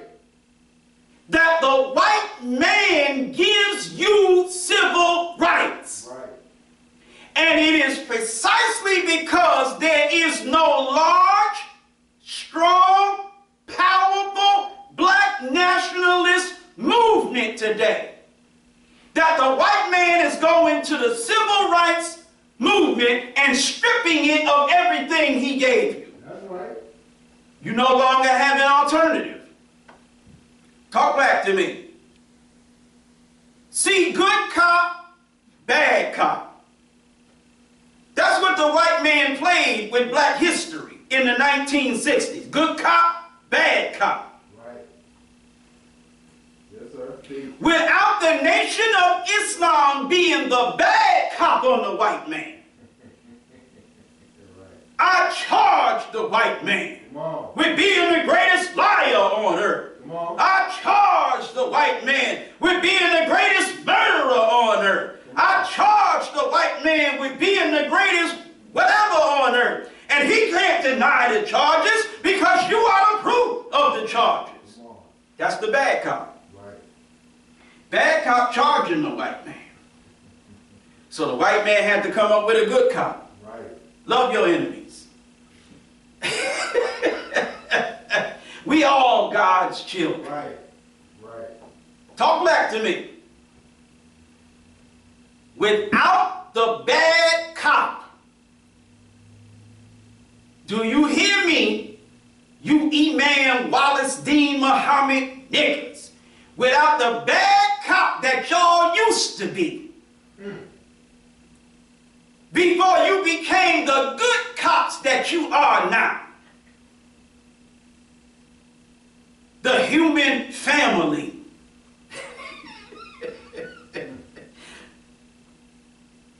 Now, the white man owes you nothing because there's no alternative that he doesn't want you. You are no longer, listen to me, the civil rights movement is no longer the lesser of two evils. Make it plain. That's right. See. The civil rights movement is the only evil now. Right. So we can just get rid of that evil. Right. Talk black to me. But when you have an even greater evil from the white man's perspective of a militant black nationalist, radical black separatist, and revolutionary pan-Africanist movement, we don't like either one of these. Right. But the civil rights movement is the lesser evil. Come on. As opposed to them black nationalist niggas. Right. Are y'all listening to me? Yes, sir. Make it plain. So 100 years of lynching followed a brief period of Reconstruction. And then you got another civil rights movement. Martin Luther King was the white man's answer to Malcolm X. Come on. Teach on. Talk back to me. The civil rights organizations were the answer to the Nation of Islam. Teach. Y'all niggas get in SNCC and CORE and, Right. you know, ACLU. What? Southern Christian Leadership Conference, SCLC. Yeah, SCLC. Y'all niggas get in SCLC. Yes, sir. Yes. Y'all niggas get in SNCC. Y'all niggas get in CORE. Y'all niggas get into the Brotherhood of Sleeping Car, whatever. Right. Y'all niggas get into the Urban League. Because see, ain't none of that threatening. Right. Ain't none of them niggas calling us devils. Right. Ain't none of them niggas taking martial arts and drilling and becoming military-minded niggas. Come on, that's right. Yes, sir. Ready to give their life at any time for the cause of truth. These are the sucker Negroes that we ain't scared of. These are the Negroes that love us and want to be like us. Right. But them bad nigga Muslims, ain't that what they wrote that letter to the Most Honorable Elijah Muhammad? Yes, sir. No, actually it was the head of the Ku Klux Klan writing a letter to the mayor of New York. And he said in the letter, the NAACP, they cool. He said they love us. They like us. They want to be friends with us. He said, but the black Muslims are led by a bad nigga. He called the black Muslims bad niggas. Right. And said that the preference is for the other niggas, the NAACP niggas. Are y'all listening to me? Come on, teach on. Teach on. Yes, sir. Teach.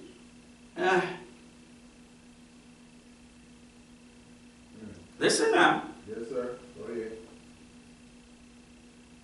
So you got you some civil rights legislation. Okay. And then for a brief period, this is the second period of Reconstruction, now you're starting to get some black mayors, some black congresspersons, you know. You're starting to get a lot of black window dressing.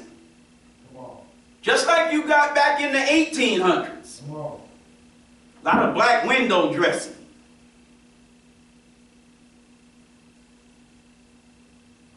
Then you got Ronald Wilson Reagan. Talk back to me. And from Ronald Wilson Reagan in 1980 all the way up to now, the white man been chipping away at affirmative action, chipping away at all of the Voting Rights Act, chipping away at all of the things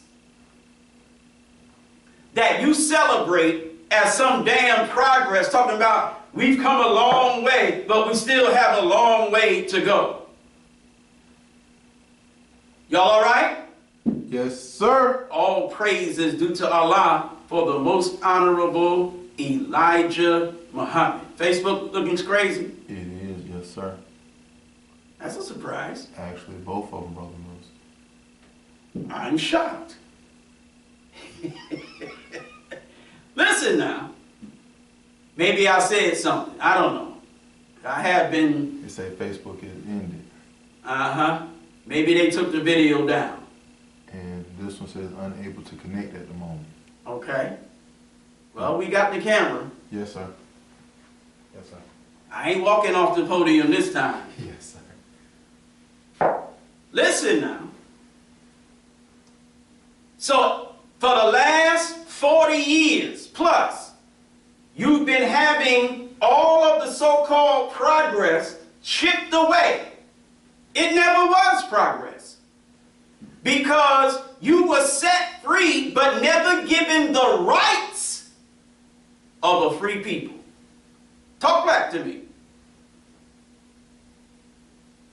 And now here you face another 4 years of Donald damn Trump, an openly vicious racist cracker who sees himself as the answer, the white man's answer to the black man's president, Barack Obama.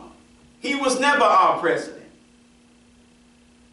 But you saw him as your president because his skin was the same as yours. His hair was the same as yours. See, his father was a goat herder from Kenya. And his mother, a white cracker, a cave woman from Kansas, wasn't strong enough in her DNA to get rid of his skin color, his nose, his lips, and his hair. Talk black to me. So Obama don't look like he got no white mama. So because he looked like you, you thought he was with you. And the white man considered him to be with you. And so they gave you Trump as an answer to Barack Obama. Then they slicked Trump away and gave you Barack Obama's vice president, only to end up with Trump a damn again. Come on. And you still don't get the memo. Have y'all forgotten how Trump's presidency emboldened white people? Right. To the point where white people were just coming out on niggas in ways that they didn't used to do too much no more. You can see it starting to tamp up again now that Trump has won the presidency. Are y'all listening to me? Yes, sir.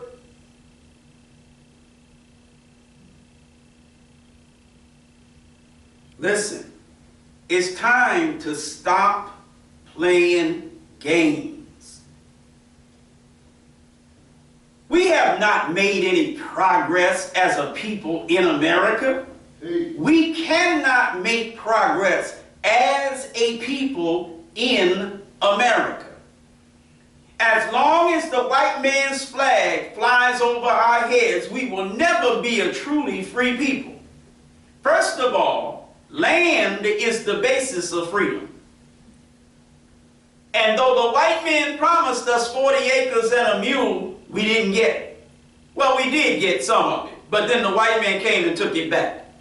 It was up and down the east coast of South Carolina, maybe some Georgia as well, maybe some North Carolina also. But definitely the East Coast, the southern East Coast.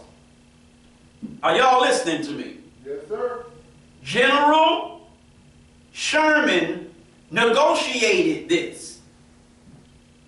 And blacks had a separate area. It was still under white rule, but they had a separate area. They asked the black Christian preachers, or when I say that, Sherman asked the black Christian preachers that he called to meet him. He said, look, do you want to integrate with us, or do you want to live separately to yourselves? And the black Christian preachers, though they were black Christian and preachers, they had enough damn sense, I don't know how, Yes, sir. but they told Willie, we want to live to ourselves. Come on. And so they were given acres and acres of land on the coast, Yes, sir. coming in a certain number of miles west into the interior.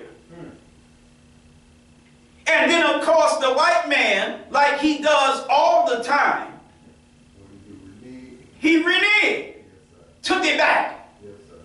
Because whites were angry that blacks were given that much land. Because that was that much more land that whites could have had. So they took it back. Right. Y'all all right? Yes, sir. You were given a so-called freedom. And this is why point number one, we ain't getting to no beliefs. We starting with the very first thing in our program. Yes, sir. We want freedom. Go ahead. A full Yes, sir. and complete freedom. Go ahead. Later on, down in the program, the Most Honorable Elijah Muhammad explains what he means by that. Yes, sir. We do not believe we are equal with our former slave masters in the status of freed slaves. Come on. Come on. Teach a lie. Right now, today, in your Nissan Murano, in your Nissan Rogue, in your Maserati, in your Aston Martin, in your Bugatti, whatever the hell you ride, Teach. right now, today, LeBron James is a freed slave. Patrick Mahomes, is that his name? Yes, sir. Is a freed slave. Yes, sir. Go ahead. Teach on. Teach. Talk back to me. Killer Mike Go is ahead. a freed slave. Go ahead. Teach. That's right. Teach. Ludacris is a freed slave. Teach. Y'all listening to me? Outkast, Erykah Badu, freed slaves. Come on. The status of 41.5 million black men and women in America is the status of freed slaves. Come on.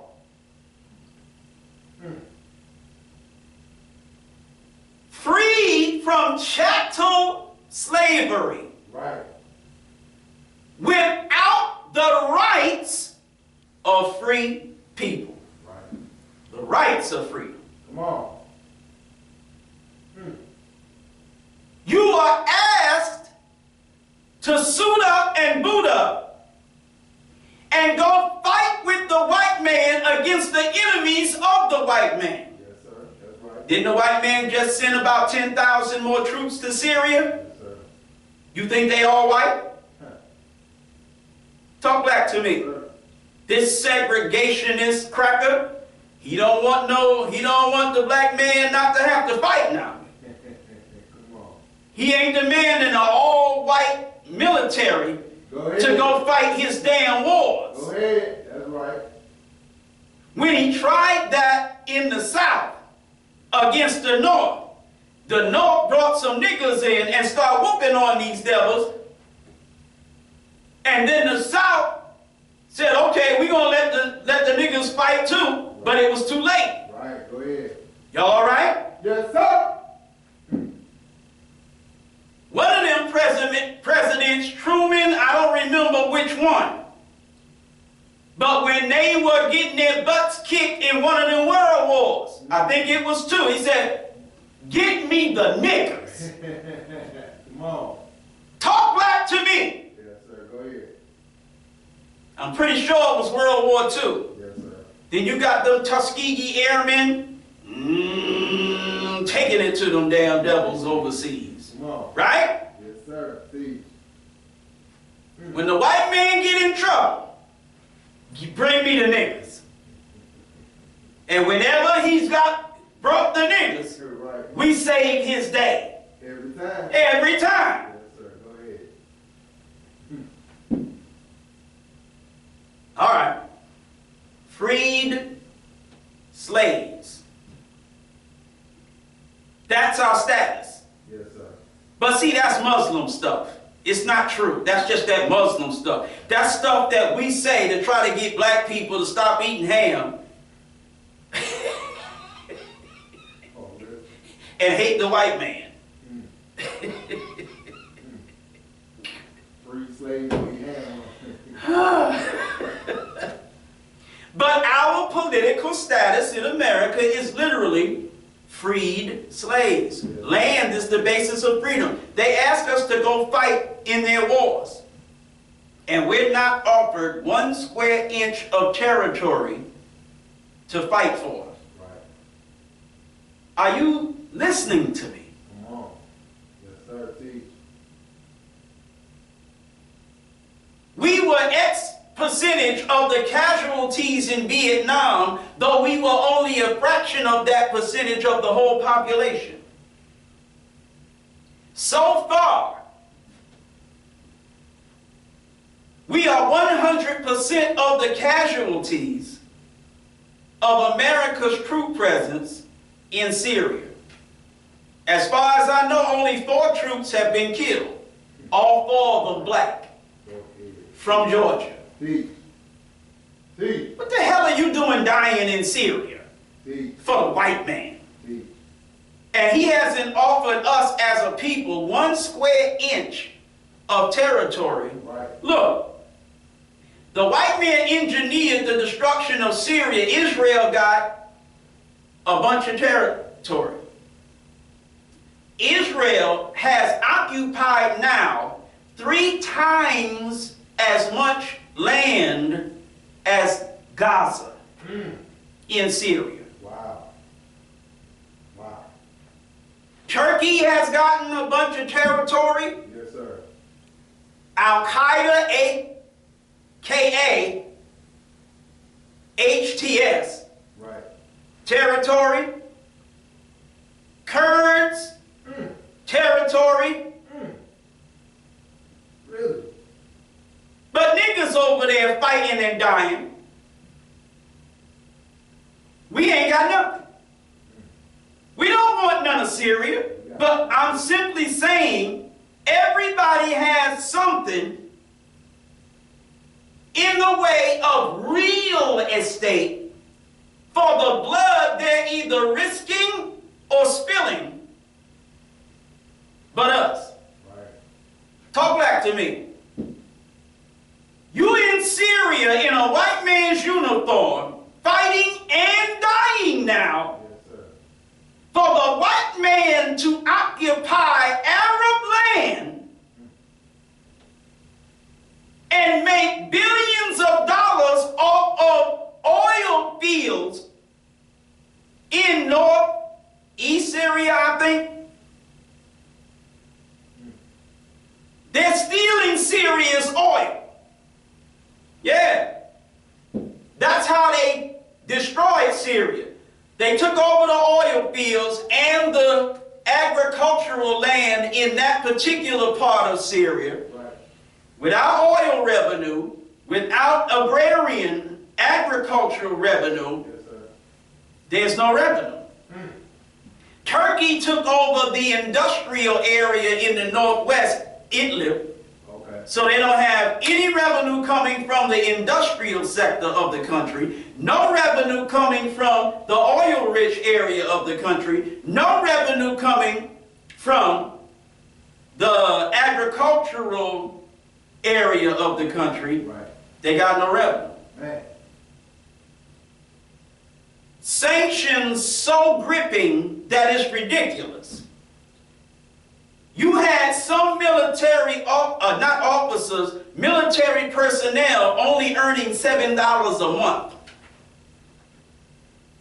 Are you listening to me? Man. $7 a month, ranking officers $40 a month. That's crazy. You damn right that's crazy.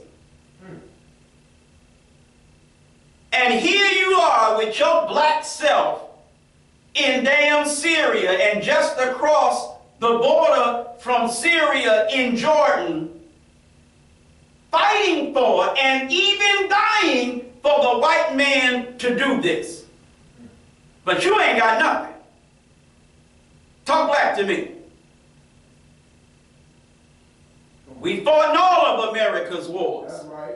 And we don't have a strip of land to show for it. That's right. Nothing. Teach.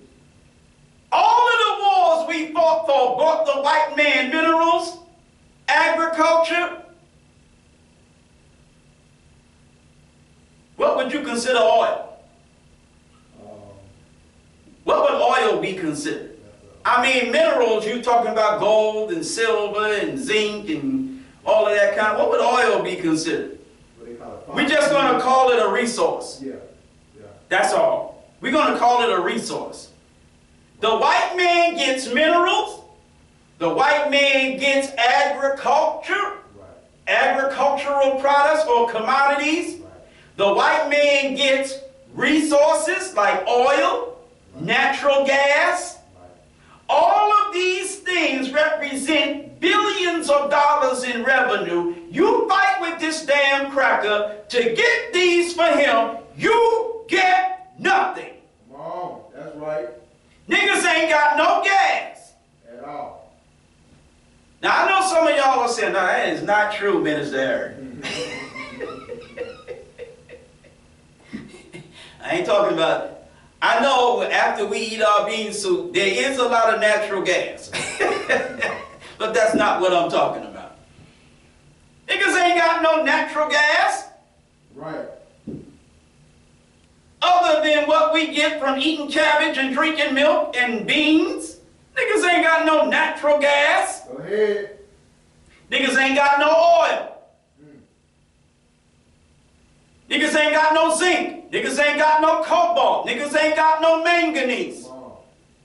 Niggas ain't got no tin. Niggas ain't got no lead. Niggas ain't got no iron. Niggas ain't got no steel. Niggas ain't got nothing. But we fought with the white man to get all of these things. Yes, sir. Teach. Teach. That's right.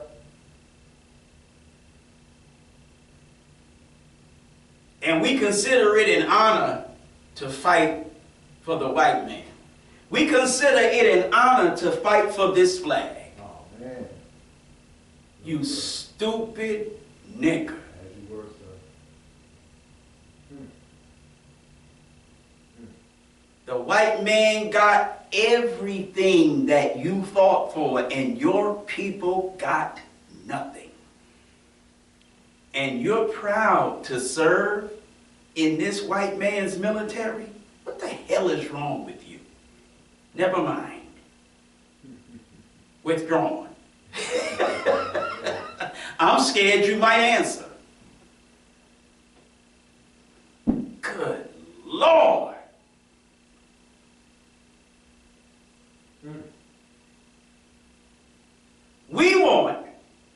We're talking about the rights of freedom. Yes, sir. We want for our people in North America whose parents or grandparents Right. were descendants of slaves Right. to be allowed to establish a separate state or territory of their own. Right. Either here, Right. it can be here, Yes, sir. or elsewhere. You fought for the white man's 50 states, and you have not been given, One. wait a minute, forget a state. You haven't even been given a patio.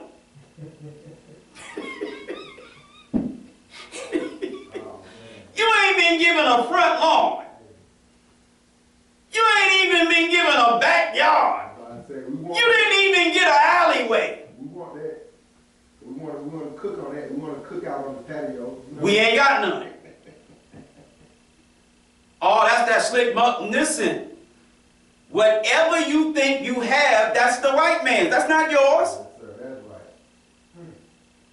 This is why you can only do on the patio what the white man says you can do. Go ahead. Do something else and see what happens. That's right. This is why you pay the white man taxes for that patio.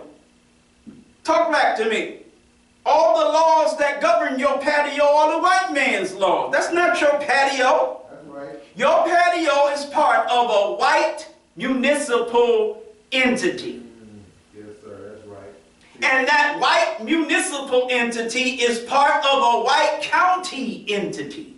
And that white county entity is part of a white state entity that is part of a white federal entity. You ain't got nothing.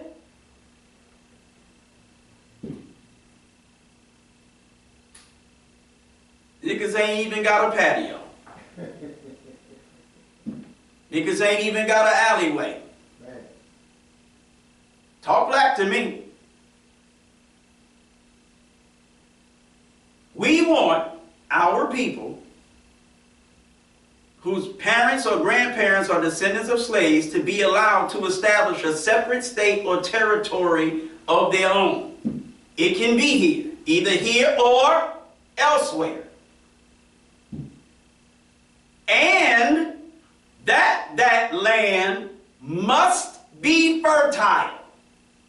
We don't want no damn swamp. Right. We don't want no desert. We don't want no damn rocky areas that don't grow. No. Fertile. We need fertile land that can produce crops to feed ourselves.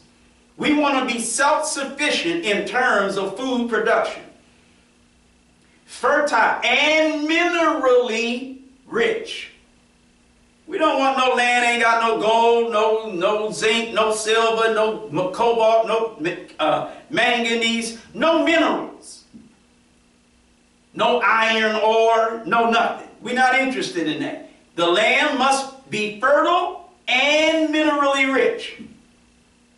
Now, we believe that our former slave masters are obligated to provide such land.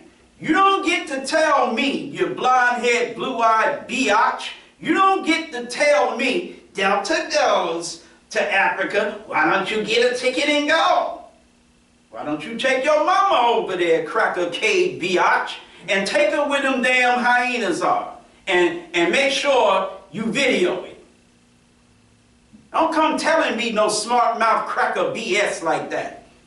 You are obligated to provide the land that forms our separate state or territory. You didn't find us landless. Come on. You don't get to keep us landless. And you don't get to tell us if we don't like how we're treated in your land, go back home. Where? You damn cracker bastard. You wouldn't even let us know where we came from. Where are we going back to? We don't know what tribe we from. We don't know what geographical location we from. We don't know nothing. You robbed us of all of that knowledge. Talk black to me. And you got the nerve to tell us, go back where we came from. We don't know where we came from. Go ahead. We believe that our former slave masters are obligated to provide such land. And that the area must be fertile, once again, and minerally rich. We believe that our former slave masters are obligated to maintain and supply our needs in that land for the first 20 to 25 years until we are able to maintain and supply our own needs. You look at us as white people after all you've done to us, and when we say that about you or to you, like who the hell we think we are, why should you have to do all of that? As if you've done nothing to us. I mean, my God, you are such damn devils that you actually feel like, why should we do that? Why should you do it? Listen, this is why you should do it. But you're a devil, so you don't feel any of this. Right.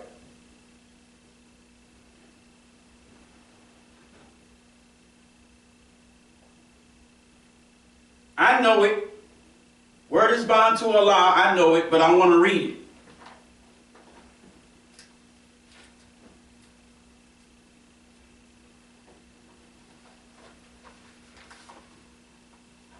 Since. Yes, sir. Not if. Right. Since. As a result of. We, as a result of. Since we cannot get along with you. It says them. Since we cannot get along with them in peace and equality. Yes, sir.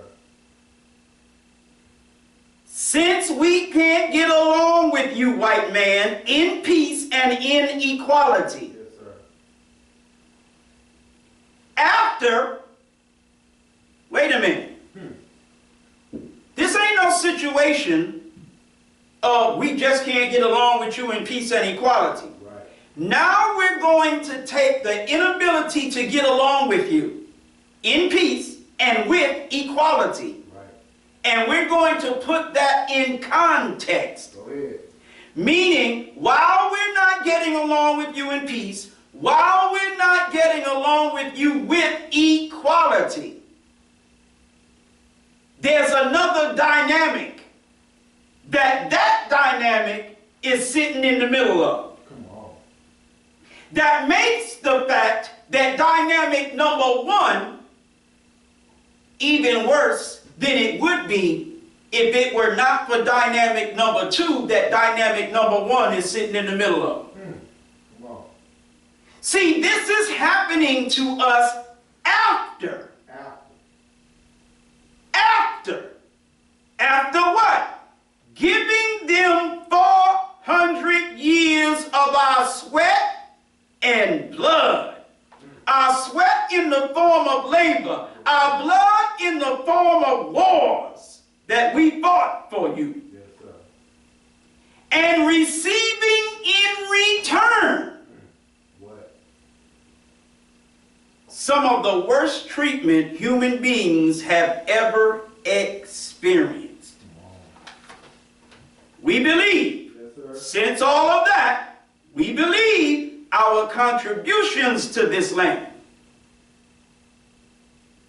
and the suffering forced upon us by white America justifies our demand for complete separation in a state or territory of our own. Come on. Y'all listening to me? Yes, sir. See. All right. Now, my beloved brother, Gerard X. Sir, yes, sir. I'm going to need you to go in the office Sir. and get the phone on the right that's plugged up on the desk by the phone. Oh, okay. The phone that's on the right, the new one. And bring me the stylus with it. Okay. The one that's closest to the Wall. gotcha.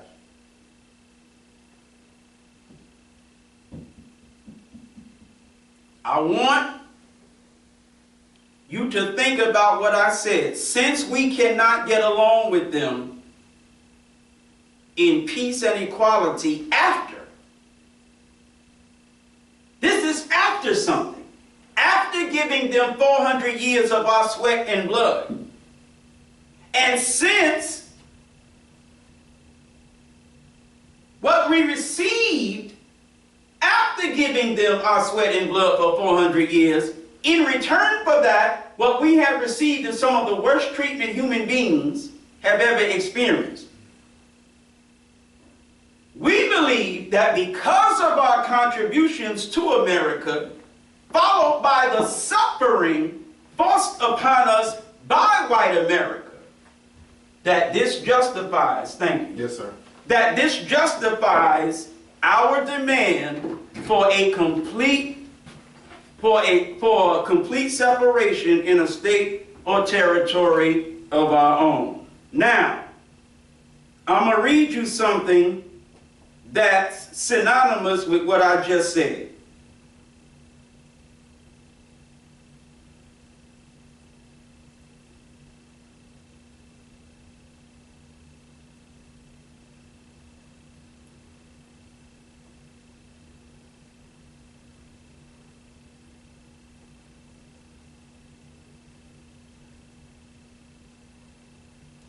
Okay, is there a reason why this thing is saying the Wi-Fi ain't working? That's a good question, brother. Okay, so we'll take the Wi-Fi off and we'll use data.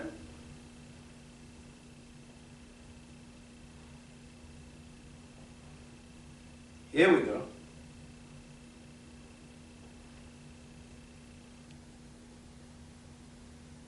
In Congress, July 4, 1776, the unanimous declaration of the 13 United States of America. When? What does the word when, like what does that indicate is about to happen? When it says when, like what is it dealing with? Time. Time. Yes, sir. When? It's about to say something is what's up, but it's telling you that this something is what's up relative to a time that causes something to be up. Are you with me? When in the course of human events. Right. So we're dealing with the course of human events. Yes, sir. Go ahead. Human beings are going about their lives as human beings. Yes, sir. Now, there's a time when human beings are going about the lives that they're living as human beings, that something is up. And it has to be dealing with independence and the declaring of independence. Okay. When in the course of human events it becomes necessary. Necessary. It becomes necessary for one people, come out of her, my people. Come on. For one people to dissolve the political bands which have connected them with another. Go ahead.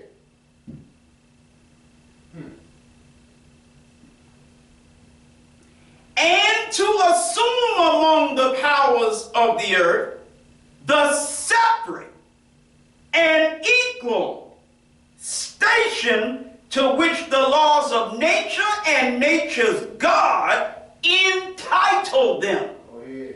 When the white man think of niggas, he's always thinking that entitlement, entitlement, entitlement. Well, hold up, cracker. Let's go to your Declaration of Independence. Because according to your Declaration of Independence, the laws of nature and nature's God entitle people. Entitle them what? The assumption among the powers of the earth, the separate and equal station to the peoples of the earth. Well, when does this happen? when in the course of human events it becomes necessary for one people to dissolve the political bands that connect them to another. Yes, sir. Let's read on. When all of this happens, a decent respect to the opinions of mankind requires that they should declare the causes which impel them to the separation. Didn't I just read to you the causes that we say impel us to the separation that we declare from white people? We hold these truths to be self-evident that all men are created equal, that they are endowed by their Creator with certain unalienable rights, that among these are life, liberty, and the pursuit of happiness, that to secure these rights, governments are instituted among men, deriving their just powers, not deriving their power, because their power might be unjust, but deriving their just powers, meaning the powers they should have, from the consent of the governed, that whenever any form of government Yes, sir. becomes destructive of these ends, Go ahead. meaning when the government is getting in the way of these people having these rights, Yes, sir. it is the right, what's the title of my lecture? Right. The right of freedom. Right to freedom. Yes, It is the right of the people to alter or abolish it and to institute new government, come on. laying its foundation on such principles and organizing its powers in such form as to them, not to the people that rule them. Right. Nobody give a damn what the people that's ruling them think. To them, this is what to them Yes, sir. shall seem most likely to affect their safety and happiness. Come on. White people feel they should decide what our advance in living conditions should be. Right. That should be their decision. According to their declaration, it's the right of a people who suffer Our decision. Yes, sir. to make the decision as to what in their minds Yes, sir. secures them these rights. Yes, sir. All right. Prudence indeed will dictate that governments long established should not be changed for light and transient causes. And accordingly, all experience have shown that mankind are more disposed to suffer while evils are sufferable. This is the agreement with hell and the covenant with death Oh, yeah. that we black people have made with white people. Yes, sir. That because what they forced us to suffer, we consider it to be sufferable. Right. We have decided we just gonna continue suffering it. Right. So we'll say things like, oh, it's always gonna be like that. The white man always gonna do this and that. And then, hold up. We just gotta make the best of. So we have decided that we will forever be Right. the discriminated against people by white people in the country of white people and just make the best of it. As you were. That's a covenant with death. Go ahead. That's an agreement with hell. Go ahead. And the Bible says that our covenant with death shall be annulled and our agreement with death shall be broken. Our covenant with death shall be broken and our agreement with hell annulled. Go ahead. All right. And this is how we feel. We've been under the white man so long that as opposed to establishing our own country, as long as we feel we can stand the suffering Right. that the white man is making us go through, Let's just stay with the white man. But when a long train of abuses, how long we been abused by the white man? Long time. Damn near 500 years now. Yes, sir. When a long train of abuses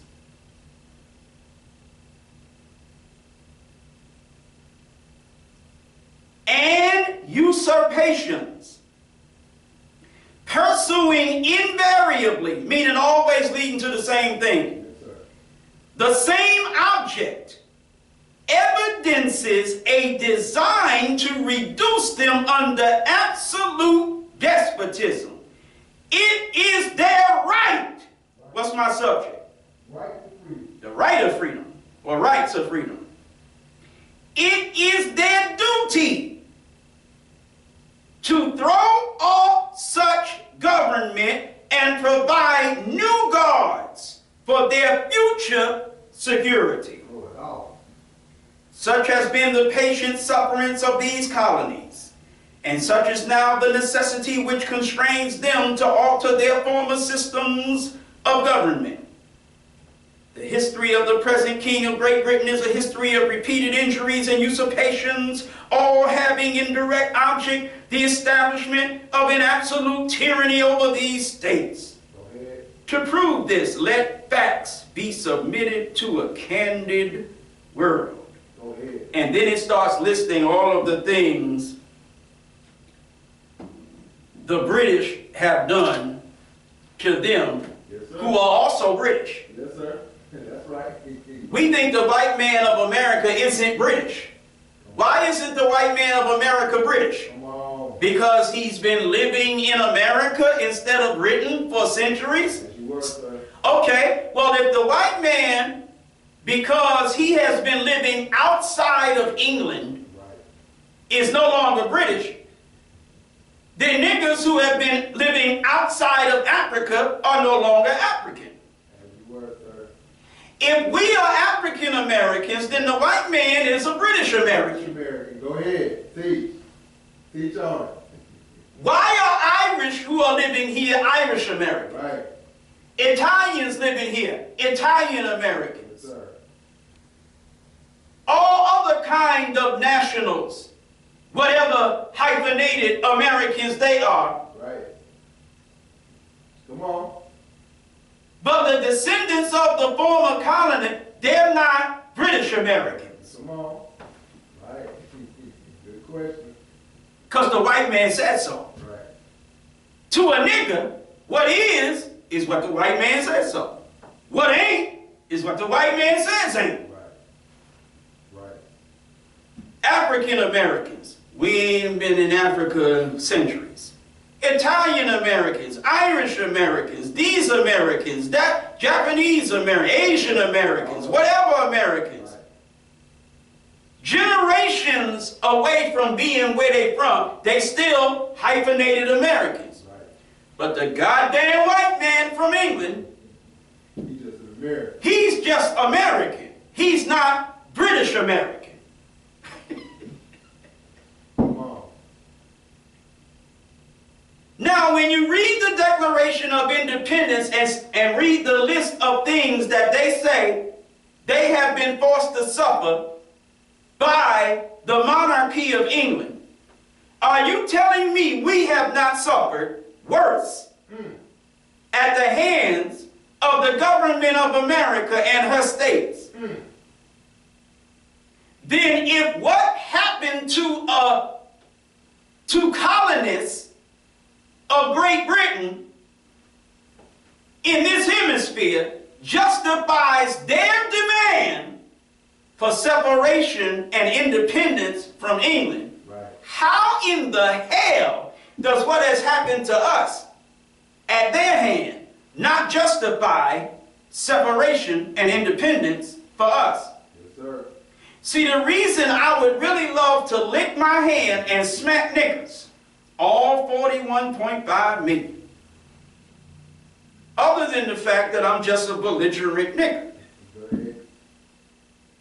is because You will on the one hand say that what I'm up here preaching is that Muslim stuff, and then you will uphold, you will sanctify, you will justify, you will whatever the white man's Declaration of Independence from damn Great Britain.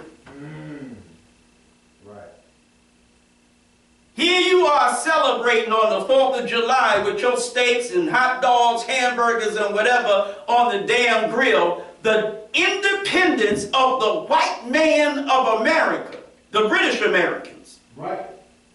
The independence of British Americans from Britain.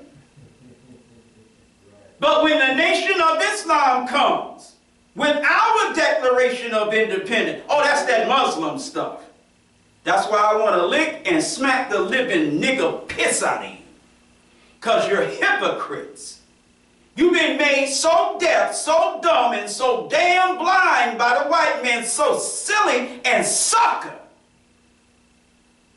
that you can uphold the white man's Declaration of Independence and think you shouldn't have one from them. Say no damn Muslim stuff. This is what's up. That's right. It's the truth. That's right. It's justice. See? You got white youth who think they pretty damn woke. You got white youth who think they're not as bad as their white ancestors,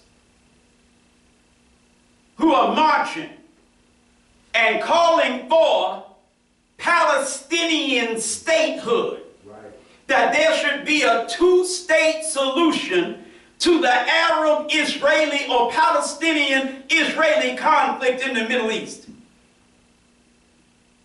Okay, young white people, what about a two-state solution to the black-white conflict in America? Come on, teach on.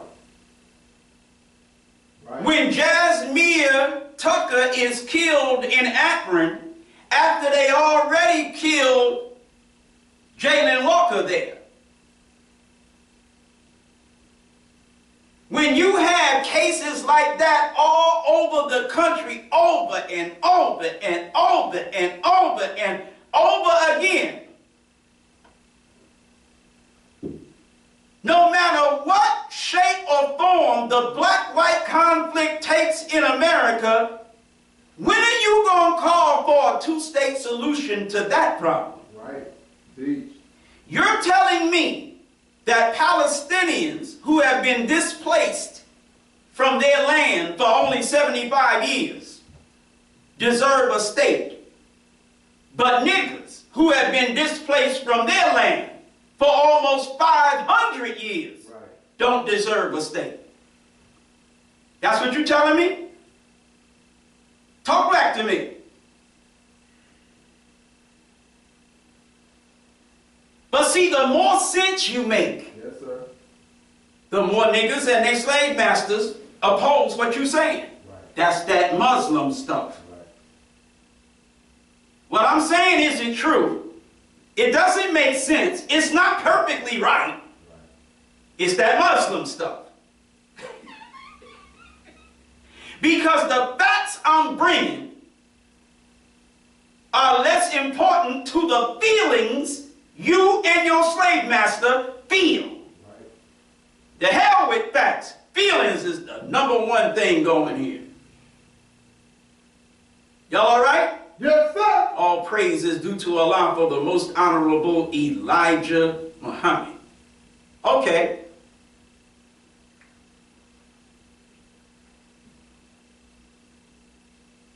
So Palestinians deserve statehood. Yes, sir. We don't.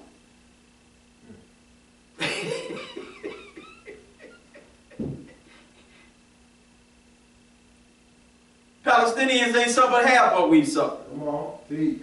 They haven't suffered even half as long as we've suffered it. Teach. They deserve a state. We don't. Hello. That's what they say. The most honorable Elijah Muhammad said, give us a few of these states Come on. for our suffering and contributions to your country. You look at us like we crazy. But you are demanding, asking, suggesting, whatever you're doing, that Israel give Palestinians some of Palestinian land.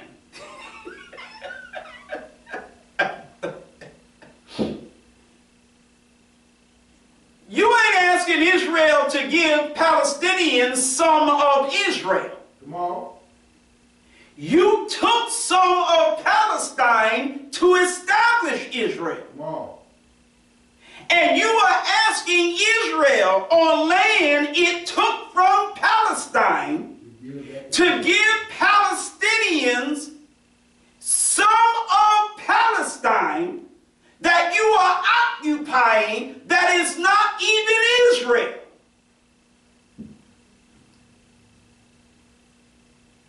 Talk black to me.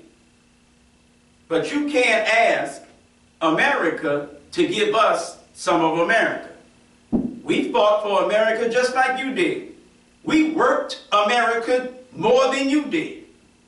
Talk back to me. We've given America 400 years of sweat and blood that made America rich and powerful. And we receive some of the worst treatment human beings have ever received in exchange for what we have contributed. How the hell does that not justify separation in a state and territory of our own? Now wait a minute. You say that's that Muslim stuff, okay? Why is there a country called Liberia? And why is the capital of Liberia named Monrovia? Right. Talk black to me. Why is there a country in Africa next to that called Sierra Leone? Talk black to me. Sierra Leone is a country established by British philanthropy to reward slaves who were loyalists who fought for the British. Are you listening to me? Yes, sir. Come on. Black slaves that fought for the British were given land in exchange for the blood that was spilled of their people. And now you have Sierra Leone. Yes, sir. Talk back to me. Liberia is a country that was established by the white man for slaves of the white man from America. Are y'all listening to me? Yes, sir. See.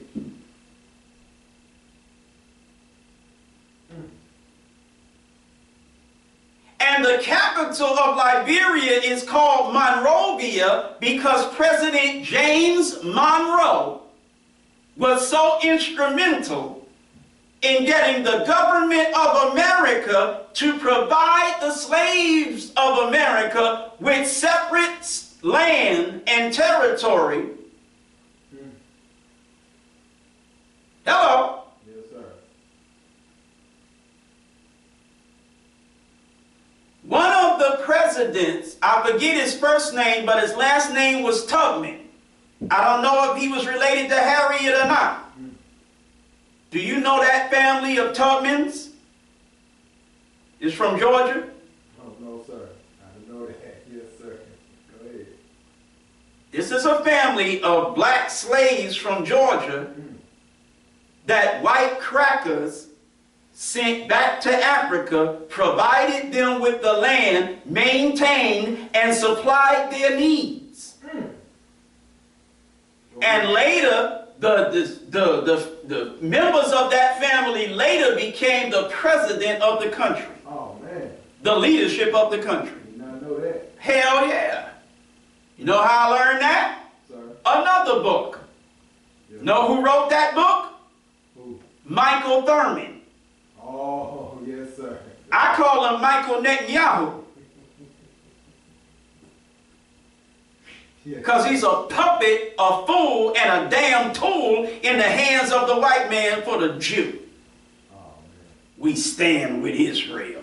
No, my brother, you stand with Israel. But he wrote a book. Yes, sir.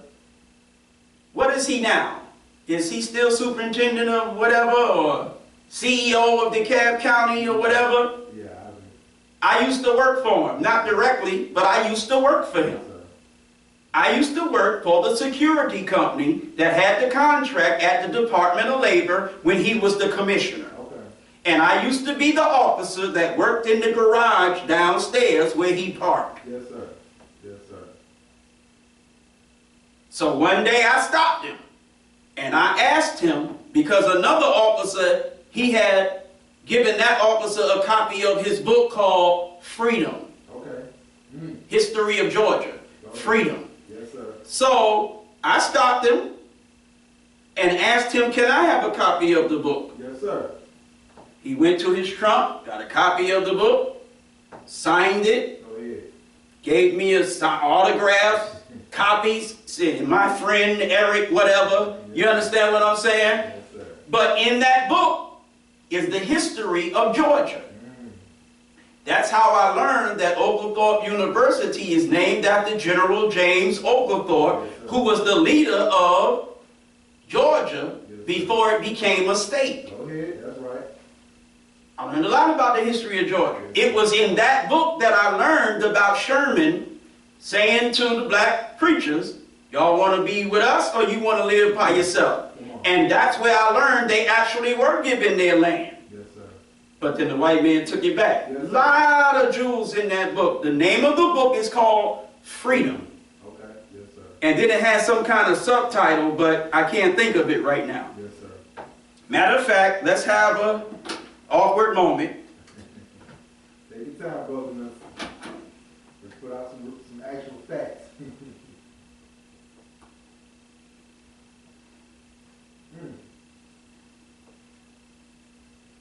Michael Thurman. Yeah, I don't know his political status right now, but he's probably still over there in Decatur doing.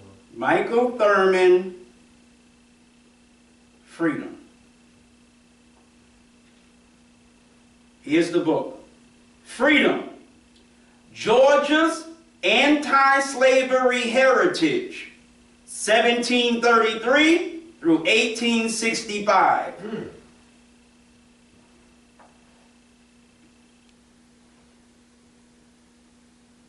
Now, I'm going to break my personal rule again. Well, yeah, I'm going to break my personal rule again. And I'm going to show you what the book looks like.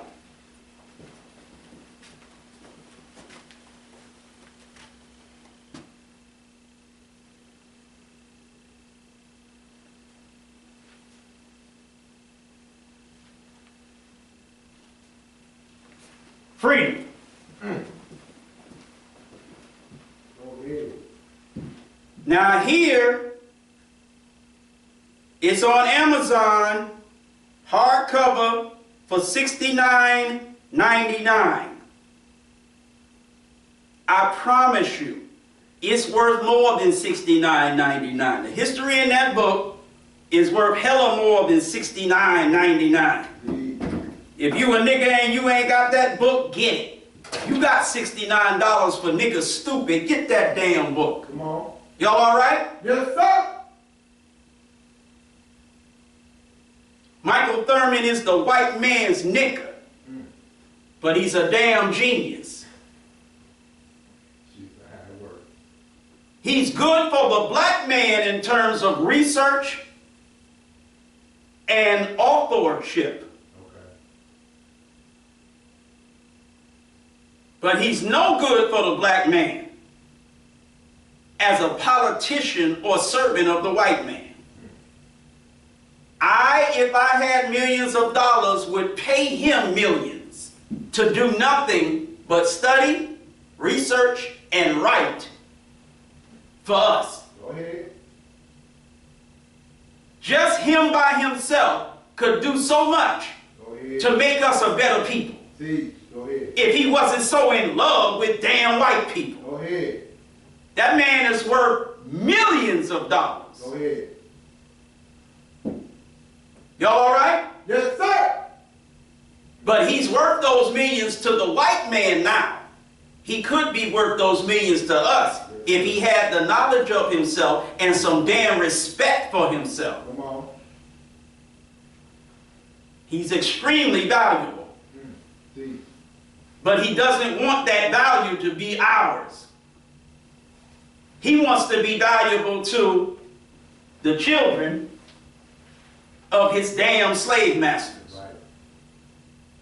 Y'all all right? Yes, sir. All praise is due to Allah for the most honorable Elijah Muhammad. It is the right of a free people to form a government, not of the people that, and not by the people that freed them. Right. It is the right of a free people to establish a government that by their consent secures for them the rights that the laws of nature and nature's God entitle them. Come on. It is the right of a free people Come on. to have ownership of land as the basis for their freedom.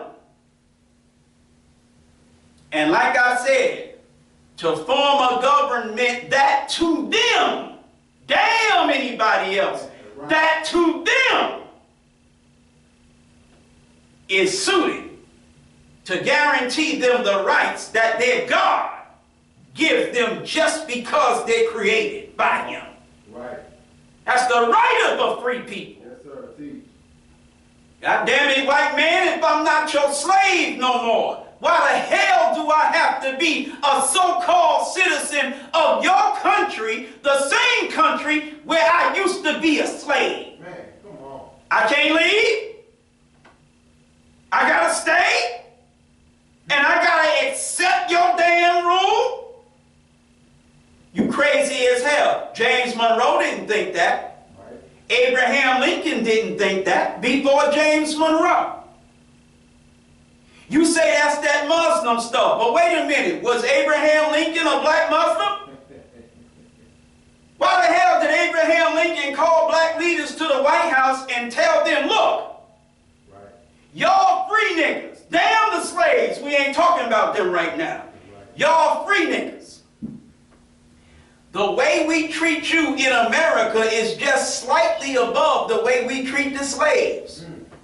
Therefore, why don't you accept separation Right. in a land outside of America? Why do you want to stay here with us white folks since, this is Abraham Lincoln talking and I'm not adding nothing. Why do you want to stay here with us since, even when you're free, you don't enjoy the rights of a free people? I swear to you, I'm not adding nothing.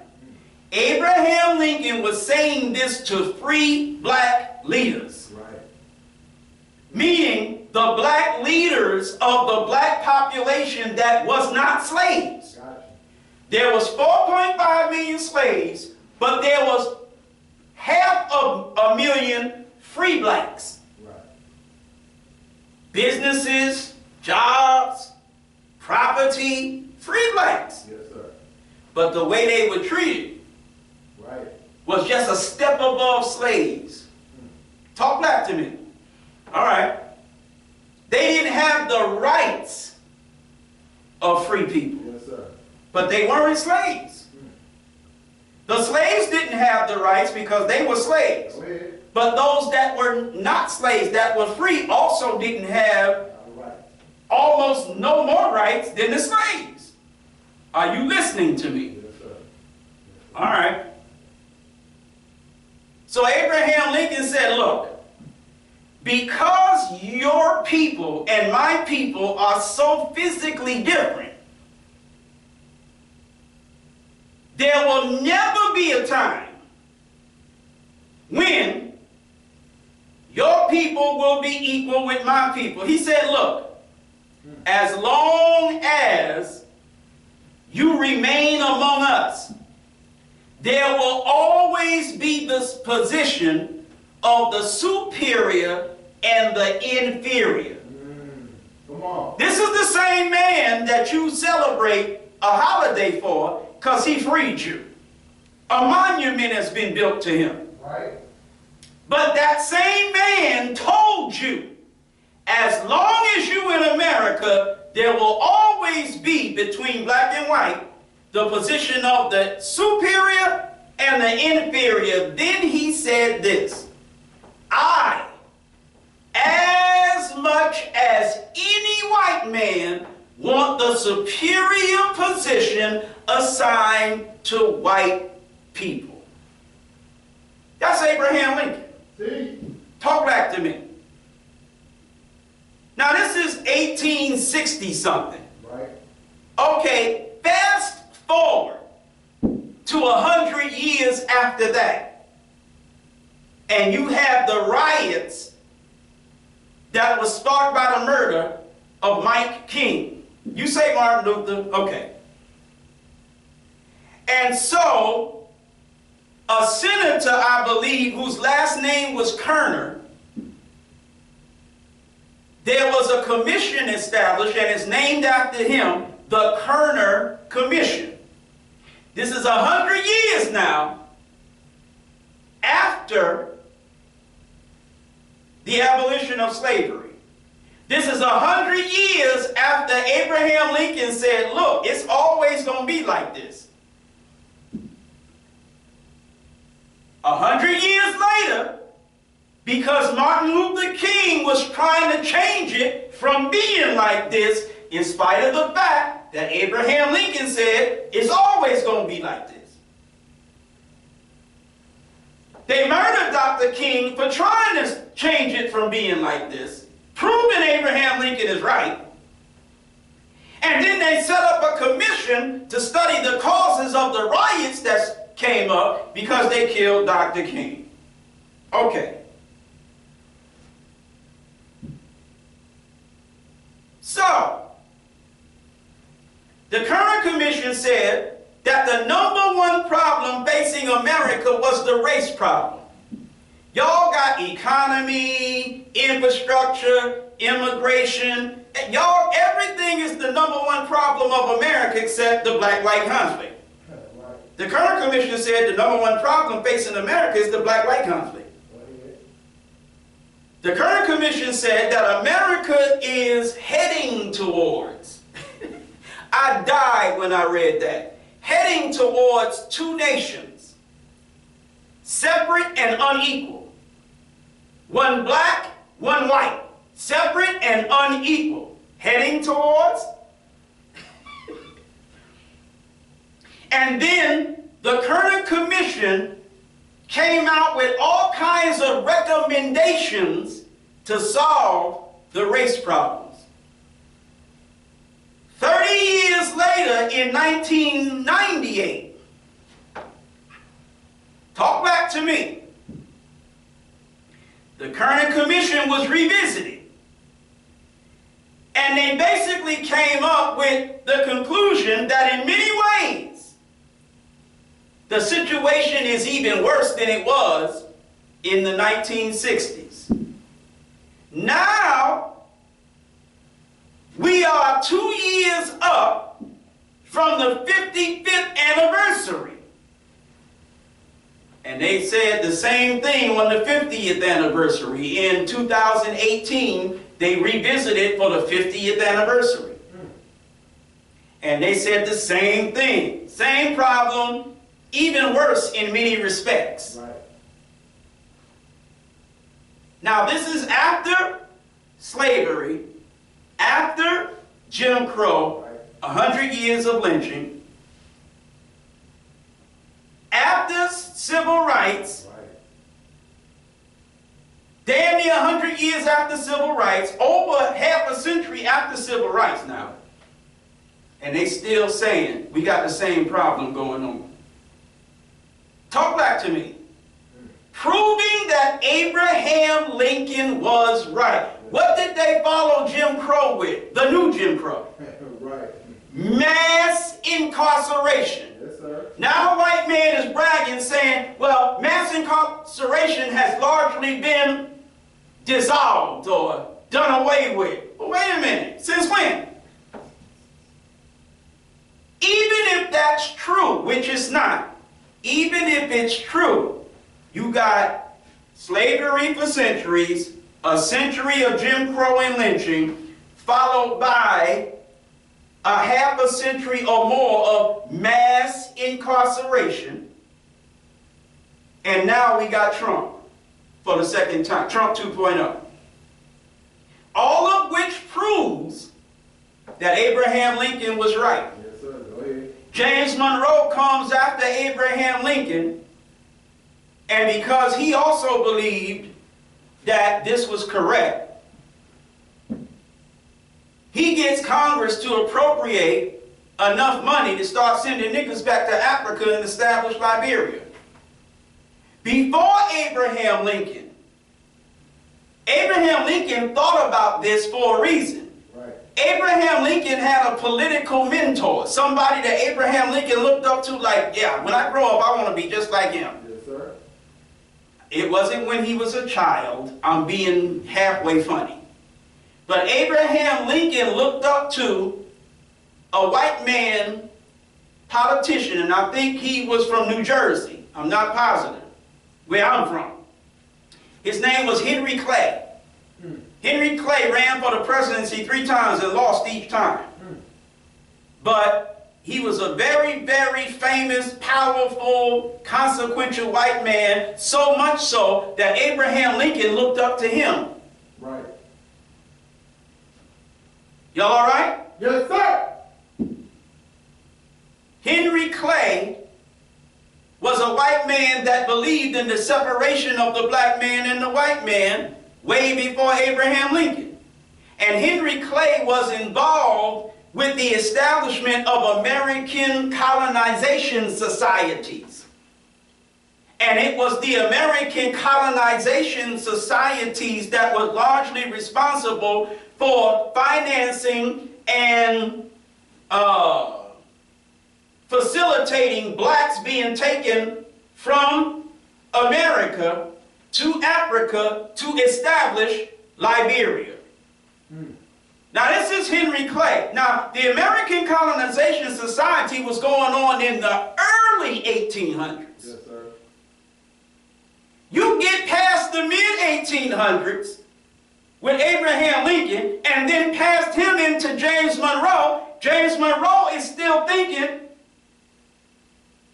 that what Henry Clay was doing in the early 1800s Right. is still the right idea. Right.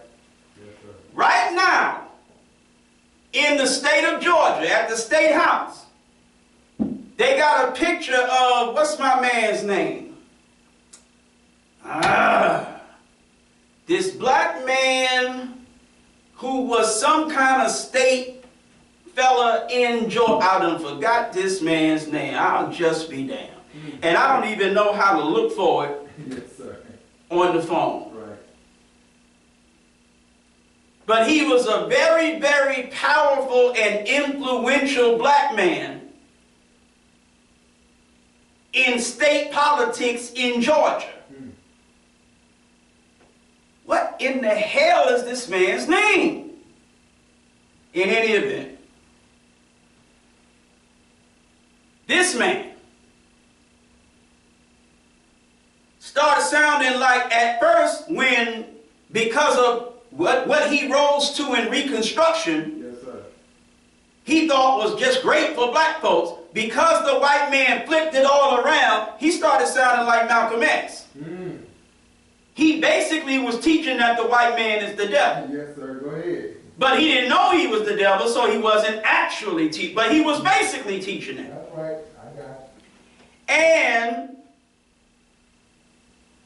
he actually set up an immigration, not M-I-M, but M-E-M. Right. Immigration means coming in. Immigration means getting out. Yes, sir. He set up an immigration society. And he started taking people to Liberia. Go ahead. Yes. And there's a picture of him in the State House right now. Everybody all right? Yes, sir. All praise is due to Allah for the most honorable Elijah Muhammad. God, I wish I knew this man's name. But I learned about him in a book. Yes, sir. And I forget the name of the book. I think the name of the book was Black Moses, something, something, something.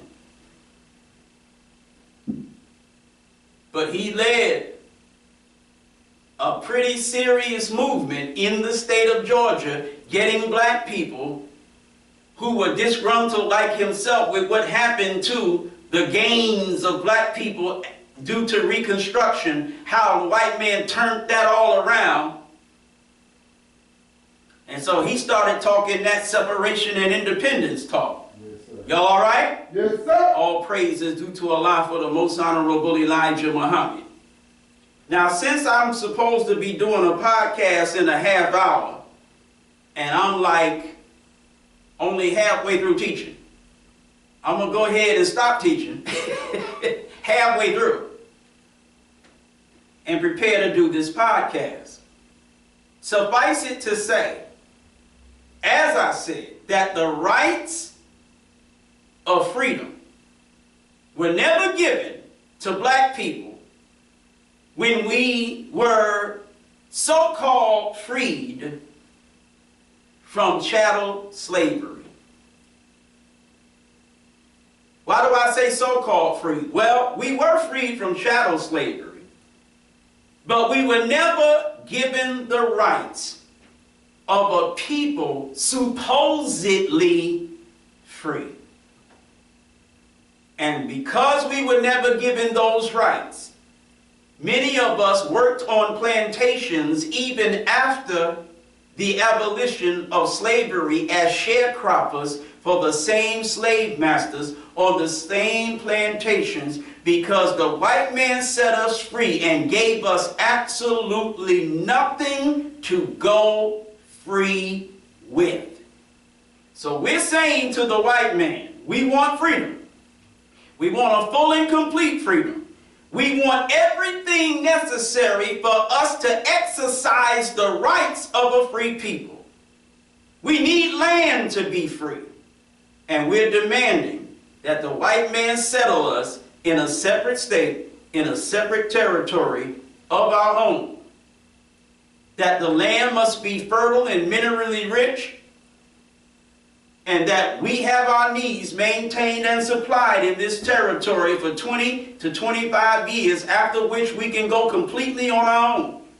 And we are justified to make this demand, because what we have suffered in America, despite what we have contributed to America, justifies our demand for this. And we're saying to you, white man, the fires that are burning down your state called California are just one of the divine plagues of God Almighty on your country for what you've done to your former slave, because you continue to hold us hostage in your damn country, because you lie to us, cheat us, you fool us into believing we have a bright future with you in your country instead of letting us go. Y'all all right? Yes, sir. What's his name? Jefferson Franklin Long? Nope. Okay. That's not him. Okay. Good try. Though. Yes, sir.